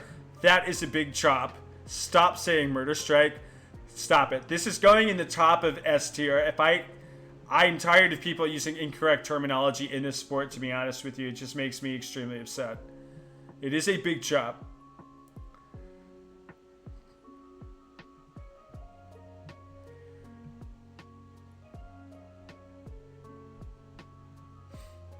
Okay, 21 streaks for Warlord.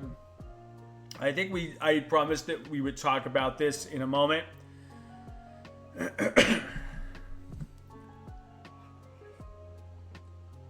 So this is an ancient holdover from the first set of rules. And this was when people like didn't really understand the sport very well, or the various techniques therein, or like combat strategy or sports science and stuff like that. All things are bad. Just ask my knees and ankles. So basically, like, I wanted to see if I could break down mathematically why this is stupid. So if you get a 21 streak, let's see here. I need to switch my mode. Desktop. Properties. Not use Zowie. There we go. Okay. So if you want to get a 21 streak, right? Let's say there's like about five wins. There's 5 matches per category, right? So to have enough people to do that, you have to have 2 people. That's not correct. Clear. 2. You have to have 2 to the 5th power people.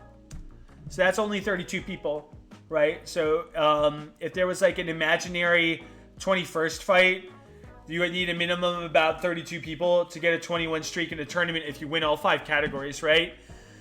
And then you won the category, so that's a kingdom level. You won the whole tournament, right? You won every category. So if you want to win, let's say you win half the categories, so you need 21 divided by 5 times 3. that says 4.2. So you need, is it 2 to 12? Yeah, like 6,000 people, right? Like, is it the number? I think this is not right, actually. That's not right. So it's 21. We need across 5. I did this math earlier. Then I'm starting to forget how it works. Shit. I should have practiced this part a little bit more. This is why we don't do math on this channel. But basically, it's 2 to the power of the number of matches that you need when you're not dividing it by categories, right? So like, if you've got, I think you've got 4.2 is the exponent you need to get that many, to get 21 wins total. So that's about 18 people. So if you're trying to get like, if you're trying to warlord off of a single bracket and you want to get 21 wins in one bracket, that is 2 to the 21st power. So you need 2 million competitors to be able to get 21 wins in a row in a bracketed tournament, right? So I think that doesn't make any sense.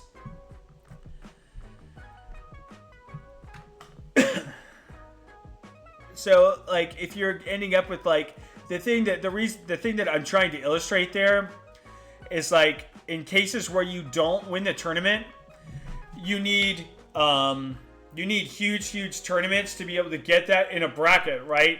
You need like, I think when it was saying you were going to win two brackets and 2 categories and not win the other 3 categories, like you qualify for your warlord but not win the tournament means you would win 2 brackets out of 5. And I think the number was like, you need like 1,024 people in that tournament to have enough people to do that. So what people end up doing for this, right, is they end up trying to arbitrate like, well, what is a win really, right? So a win is like, if you're sensibly defining it, it's like, it's the victory of the 2 out of 3, and that is 1 win. But what people end up doing is they start like cherry picking wins and discussing the rules, and they start doing weird things like trying to carry streaks from other tournaments into the next tournament, or they try to say like the individual 2 out of 3 fights count. Like if I win every 2 out of 3 fight across 10 rounds, that's 20 wins in a row. That's not 20 wins in a row. Like, that's 10 wins in a row. Or people try to start saying like Ironmans should count as streaks when it's like it's 1 fight and you don't get punished for losing because you get right back in, that your streak ends, but you get right back in the pool, right? So it's like it's basically people like trying to cheese the rules by saying, well, what is a win really? And there's like a class of people who like really enjoy debating the rules and the act of like debating what the rules mean and interpreting them excessively. And it's like, I have an analogy for this, right? Whether people are like, well, it doesn't say rounds, it says wins, so we're just going to count wins. And it doesn't explicitly say that this doesn't count in Ironmans or pits. It doesn't explicitly say that, so we can't do that. So this is like this requiring the explicit definition, and when not having the explicit definition that you need, defaulting to doing whatever you want. This is how I feel about this behavior. So the year is 2004, and you're in college, and you're playing Smash Brothers Melee for the Nintendo GameCube in your friend's dorm with 2-3 other guys. You're in a rotation, you know, it's some nice, polite, like items off, Final Destination, Fox only, and you're sweating and you're losing, right? Like, these guys are good, and you're just losing and losing and losing, and you can't get a game on these guys because they've just practiced too much. They're too good at their character. You wish that there was platforms, but there aren't any.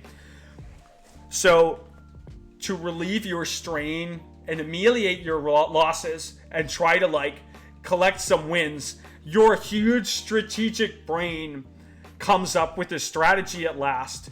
So what you do is You take a huge fucking shit in your pants in the dorm room.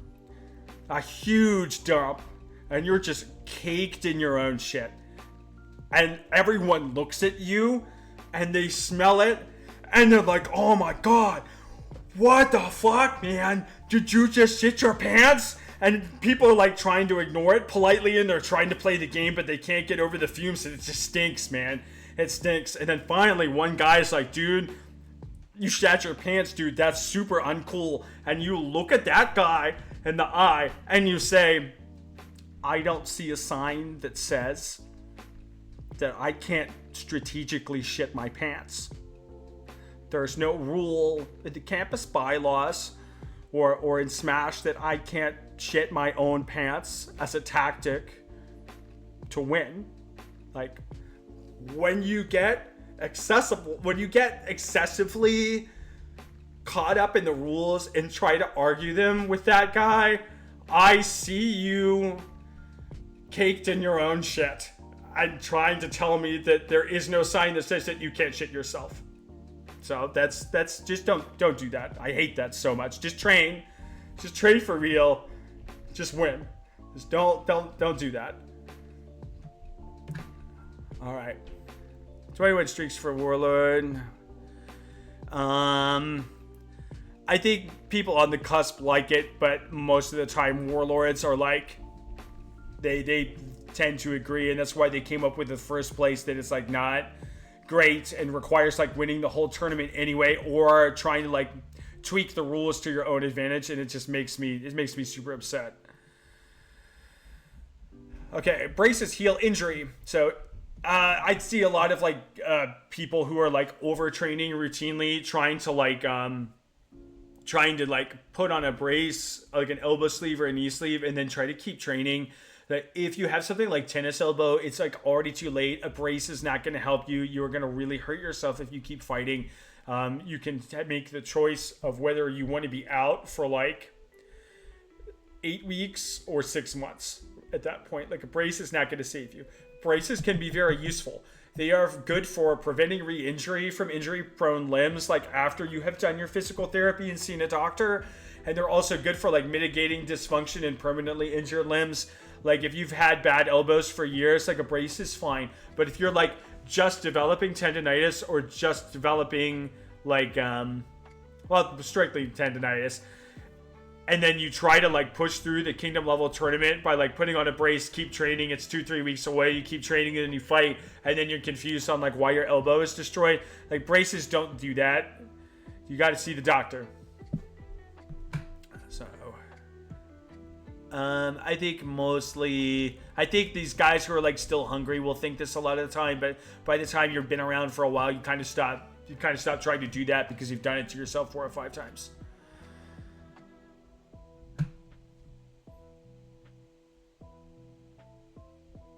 Go to the doctor. You have to go to the doctor.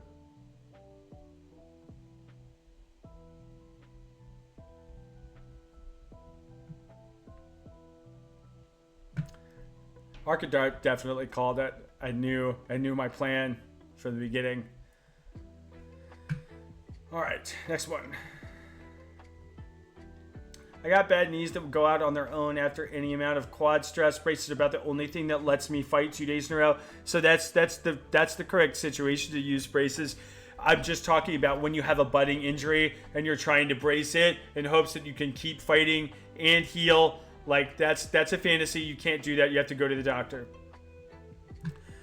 Skill always trumps physical characteristics. Another white boy genius fantasy. When you are fighting a taller opponent, it requires outclassing them by an order of magnitude. They basically just have like when someone has a reach advantage of you, they basically just have like a varying percent, but let's call it 25 for now, a 25% chance of just killing you outright before you don't do anything. Like, if you make a defensive error, they get the first shot and then you lose, and that's it, right? So a lot of the times I just want people to be conscious about, like, you're not aware of how much you're getting for free with like height and high strength, etc. I think that this topic in particular has been upsetting in the terms of like trying to groom women into thinking that they need to win the mixed tournaments to be warlords. Like that was and I think the perspective was like the warlords at the time were like discrediting their own physical advantages and trying to do like they do count now.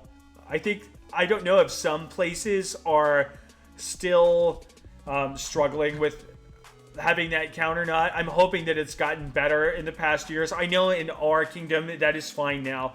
It's not officially codified, but basically, like, I think that a lot of these dudes who are like these tall warlords are like, everything that I've ever done is skill, and the reason that these women can't beat me is they're not as smart and as skilled as me. And it's like, hey man, like, when you are trying to fight someone who's a lot taller than you, you have to outclass them by a huge margin.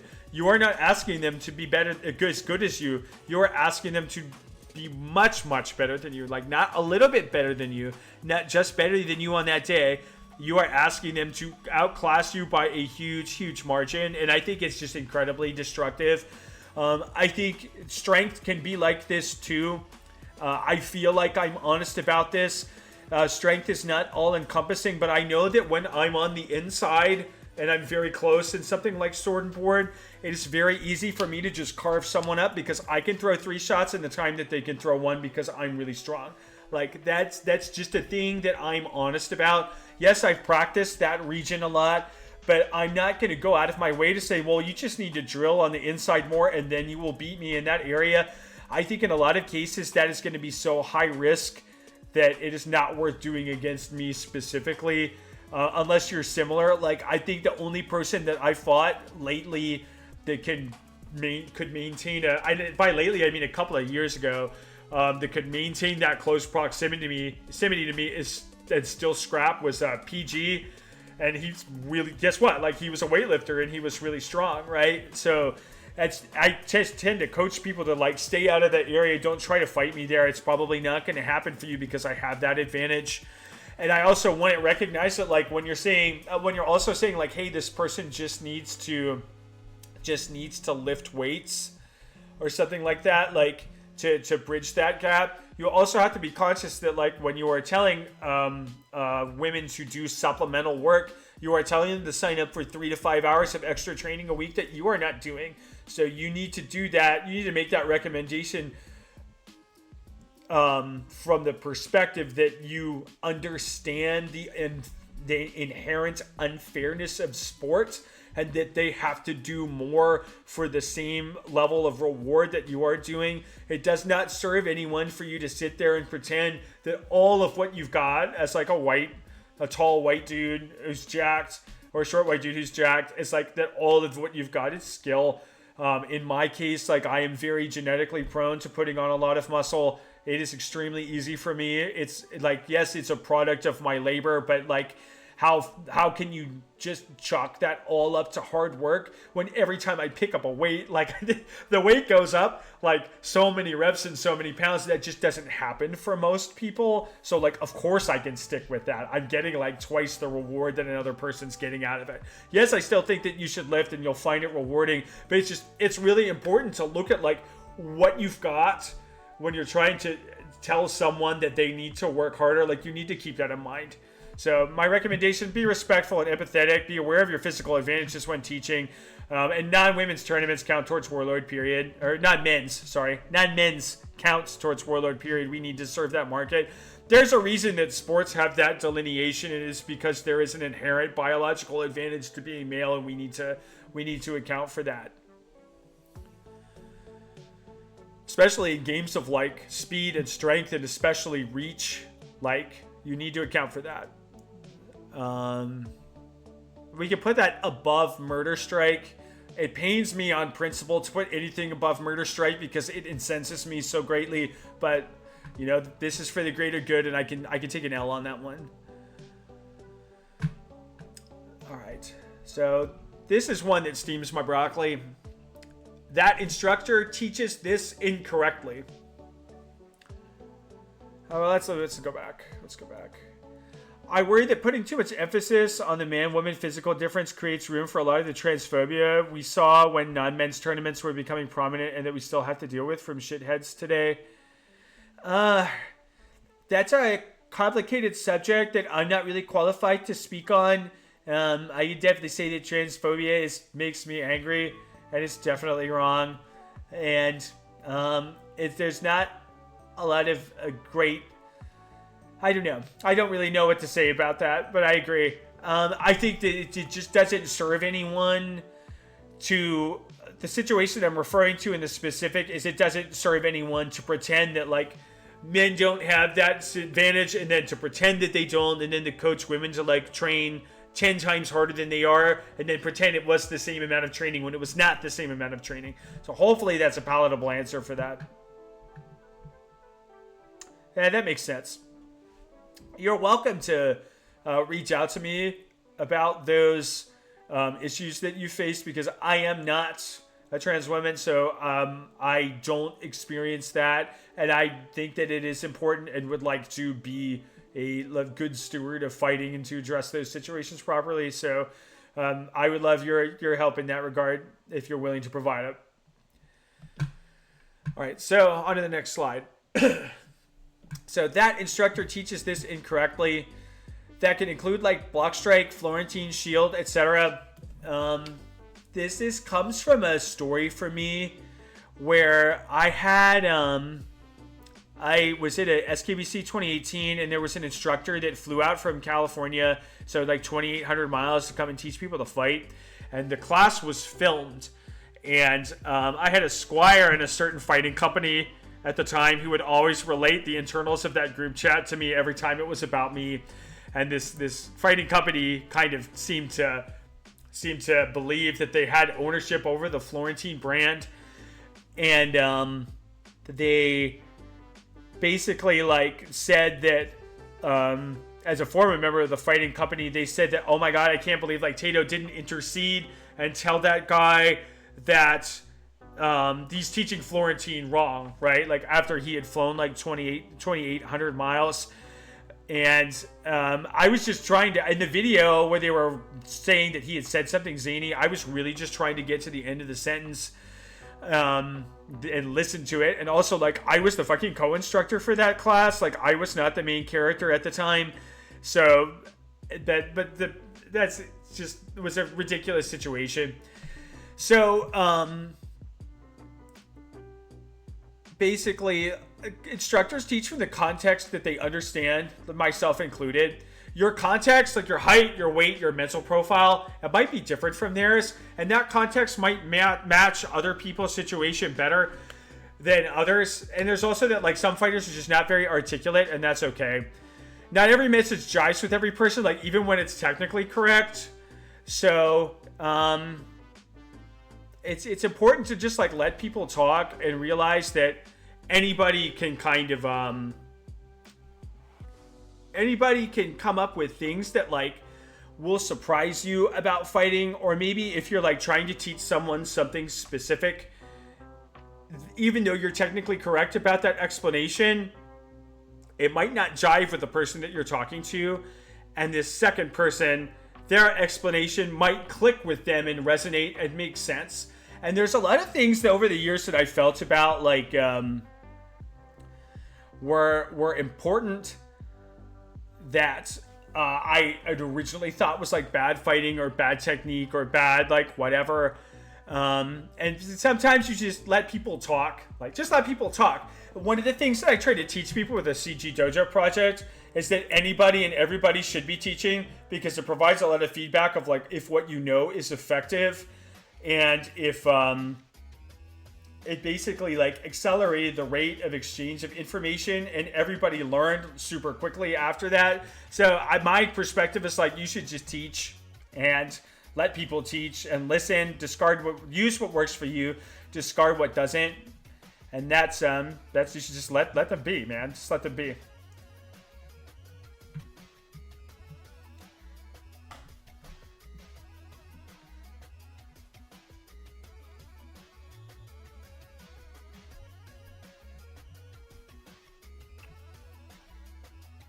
So I'm just reading the chat and catching up. What is that? I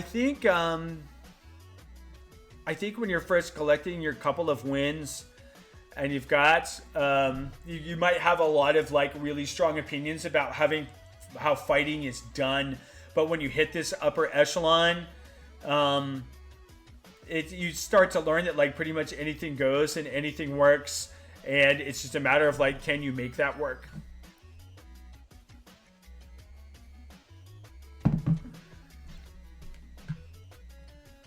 All right, so next one. Equipment cheese is valid. Let's see here. I'm covering up some notes.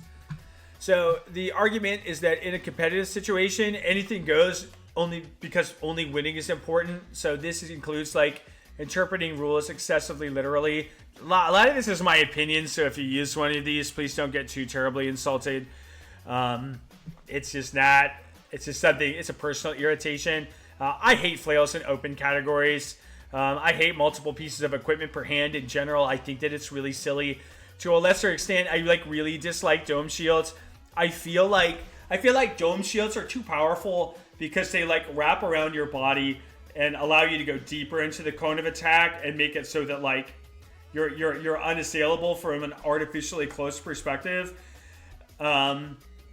And I think down spears are so heinously powerful that they're like kind of almost cheating in some way, because you've got this long blade that stabs at their feet and brings their guard low, and you just snap it over the top of their back or high cross when they drop their guard, and the timing is like so comparatively easy compared to the rest of what Amcard has to offer you in those categories. I think that they're both a little bit cheesy. I'm mostly okay with dome shields. I'm less okay with down spears. I think my main problem with dome shields is that a lot of the Western people specifically that use it are like, they won't shut the fuck up about it. And I have to confess that I do have a dome shield that Rock gave me, sold to me. And sometimes I go in the closet in the darkness and look at it longingly. I'm like, God, like maybe I should just like go down the dark path. I may yet, but I think that they're like just a little bit too powerful in terms of their defensive coverage. This has a lot to do with my 21 streaks difficulty, where like some people genuinely enjoy debating rules and technicalities. You're allowed to enjoy whatever you want. The rest of us are allowed to understand that what you decide to enjoy, or what you elect to enjoy, reveals fundamental things about your character. Like, we're allowed to understand that conclusion, right? Like, and it's just, debating is not fun for most of us. Most of us want to read the rules as written and play the rules as written, and we don't want to debate about like that nuance. You could just go back to like the Smash Ultimate or the Smash Melee pants shittery stuff for that kind of thing. Like, I hate it. I feel like bringing multiple pieces of equipment in the open category a lot of the time obfuscates for newer Reeves or Reeves who are like more service oriented. It obfuscates like what are they actually swinging at the time, and like I can tell the difference, but I shouldn't have to arbitrate that. You should just be fighting clearly. Like, don't make that part of my job. Don't make me work on my day off, man. It's really frustrating. Reasonable people can disagree, but flail users are not reasonable. That's very true. I hate flails. I just want people to scrap. Like, I hate this. So, equipment cheese is valid. I don't know where to put this. I think that the top level guys hate this kind of stuff, but can deal with it. And I think these guys, this wins some of the time. But I think most people that win start to kind of disregard this. Although I did just see a video in the open category in Arrakis where people were like playing with down spear and a shield and flail, and it made me really unhappy. But also, like, you could joke around with that kind of stuff from time to time. Like, that's fine. I'm confused on where to put this, to be honest with you. I think this may be more my opinion than a misconception. But I do think that there's like, when you're just seeking advantages through equipment, and the misconception is that everyone else has to be okay with it, and we absolutely don't have to be okay with it. So I think I'm gonna throw this one here. I don't care if you had fun with that down spear in the tournament, man. I hate down spear. I think it does have a historical analog too, precisely because it's super powerful, but I just don't want to like have to deal with that. It's cracked. All right. The transitive property of fighters. So I don't think people have heard this very much. Essentially, like, this is, I think people have done this a lot, but have never, like, defined what it means to have this conversation. So, basically, it's like, if I beat Bob, and Bob beats Steve, then I beat Steve. And I used to do this all the time, especially with my squires, not understanding that, like, my squires had a positive percentage of me against me a lot of the time because they were very used to my fighting, and I was falsely conflating that with, like, their general capabilities. So if I would, like, beat another warlord, but I felt like, you know, one of my squires had a better percentage on me than that warlord did, then I would expect them to beat them, and that just didn't make sense, right? Like, that's not something that actually happens. Like, sometimes you have a missing developmental objective where they can present you with a certain puzzle that you don't have the capability to solve. Sometimes people just get lucky or unlucky, and that just happens sometimes. And sometimes being somewhat better doesn't transfer to enough of a performance difference where that actually matters. I think it just this misconception tends to make conversations a little bit toxic and cliquish sometimes, where they're like, hey man, like, my buddy is way better than this guy. Like, that guy must have sloughed or something like that. So it's just a frustrating thing. Like, sometimes what happens doesn't make sense. Sometimes you can have someone who's like, can express like all of the different rap shots really well in a tournament, and the other person is just really good at the high cross, and you would anticipate that the person who's like capable of doing all of the different raps would win, but that person is so good at placing that high cross that the things that would have indicated like an overall skill level to you just kind of fizzle out and don't matter. So that's why it's important to not get too caught up in like, how does this person do against me, and I'm going to use that as a metric to figure out how these two people should do against each other. So I think this is something that people still do all the time, and I think it causes a lot of contention, so I'm going to put that up in Warlord. I think people still believe that one. So I just need to stop overthinking. What you actually need is more practice. So, and you need drilling in the specifics. So neurologically, what happens during a high pressure situation is your body essentially regresses to a previous state of learning because your conscious mind starts trying to take over your subconscious mind and micromanage it. So your mechanics kind of fall apart. And the way you protect yourself from that is by doing a lot of drilling and getting a lot more practice and experience. The term for overthinking is usually called choking in other sports. So you don't just like, you don't bridge that gap by just being more zen, or just being more relaxed, or meditation or whatever. You have to practice more. When you compete, you go to a lower level of competition for a temporary period of time, and you have to make that lower level that you regress to good enough that it's going to be able to hang with everyone else. So you're not overthinking, you're under-practiced. Also, the amount of thinking that top fighters actively do during tournaments is not as much as you would think. Like when I'm on the outside of a fight, I'll kind of like consciously work out my game plan. But when we're close in and we're going at it, it's go time and we're going to bang. Like, we're going to fight. It's just me and my training at that point. I'm not thinking anything. So I don't think overthinking is a problem there. I've been talking about this a lot lately with the guys I've been working with. I tell them I just go on autopilot a lot and rely on muscle memory. I make a play in my head and then I execute and we just go. I think that that's exactly how I do it too, yeah. I think I'll, for clarity's sake, and you probably do this too, the planning that you do is just in the safe zone. On the safe zone on the outside of the fight where you're not like under any specific pressure, and you might replan there, but you just plan in the safe zone, and then it's just go time when you're close. Yes, if it goes to hell, you get out and reassess. That's correct.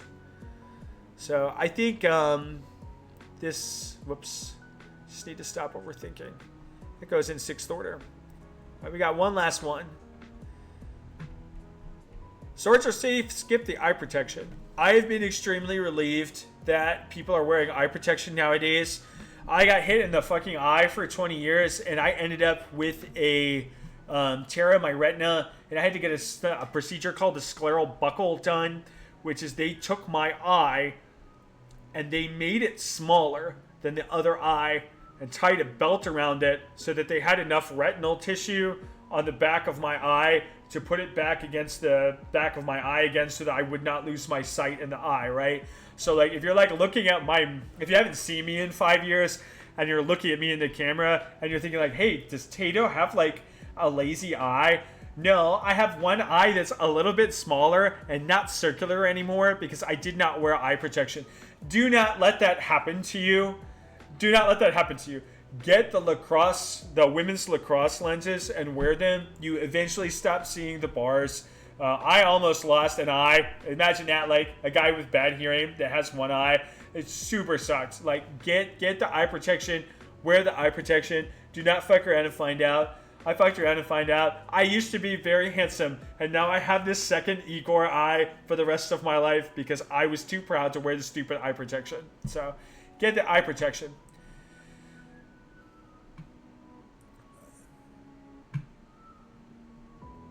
That's not correct. So, if you ever lose any of your vision, where do you go?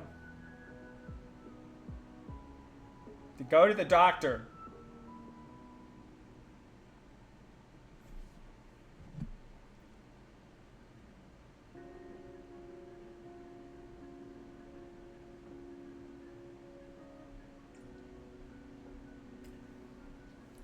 You go to the doctor when you lose vision. That's where you go. So, that is the end of my presentation. So the final tier list looks like this.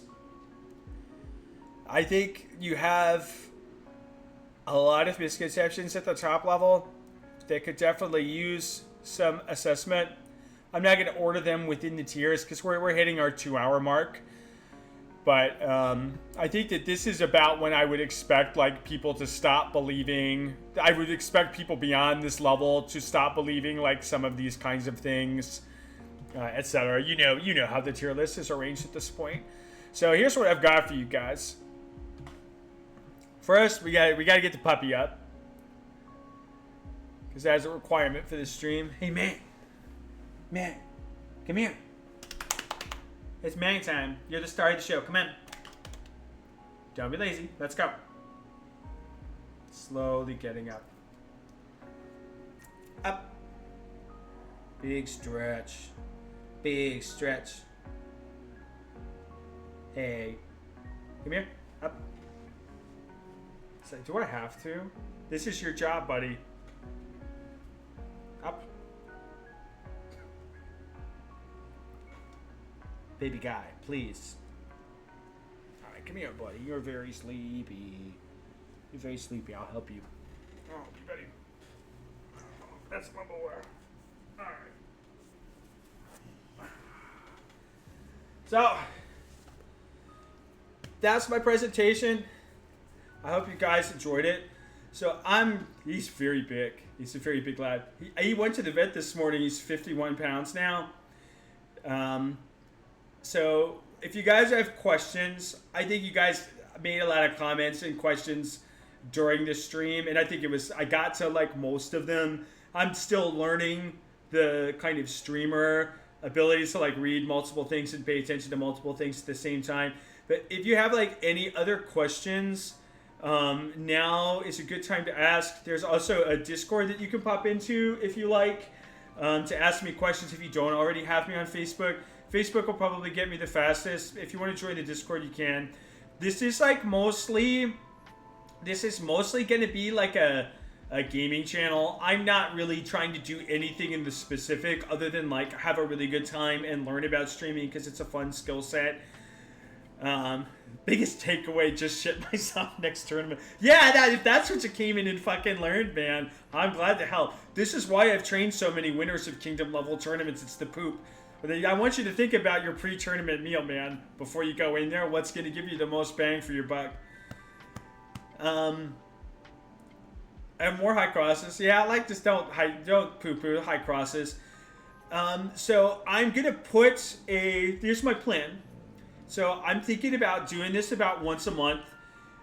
My next episode, I think I'm going to do essentially like reeving best practices, how to reeve properly, what we should be doing, that kind of jazz.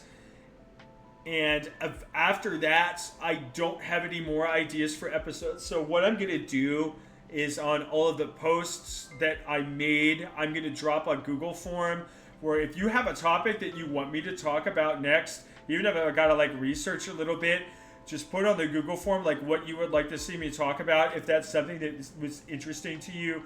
I had a great time making this and doing this. This has been very fun, especially to see like so many of my old friends like pop up for this. So thank you so much for your support. I really appreciate it. Yeah, get the lacrosse eye cage, man. I swear to God, I used to be very handsome until my eye blew out like an old tire. Miss you too, Cole. It's a very good haircut. It's a very good haircut. Eat more protein. Have better pre-tourney. 10 out of 10. Recommend. Absolutely. Also, if you guys can find it in your heart to drop me a follow for the algorithm so I can get Twitch famous and quit my job and then make Manning his own stream so he can pull in money too, that would be a huge boon as well. So, I love you guys very much. Oh, I got a second sub. Goodbye, taxes. Thanks, Chop, for subbing. I appreciate it. Manning is definitely paying his rent. Yeah, he earned me 7 cents last month. I'm on my way up, man. I'm on my come up. I don't know if I don't want to spend it all in one place, so I'm trying to save a little bit. Doing stuff with service. Yeah, I really notice it. I really notice the eye, like especially since I haven't. When I started streaming, I don't like look at myself in the mirror that much, and I'm like, fuck, dude, like that's messed up. So, all right, my friends. I will catch you guys later. Thanks for stopping by. This was super fun. Be on the lookout for that Google form for more topic suggestions, and I will see you guys in the next one. Much love.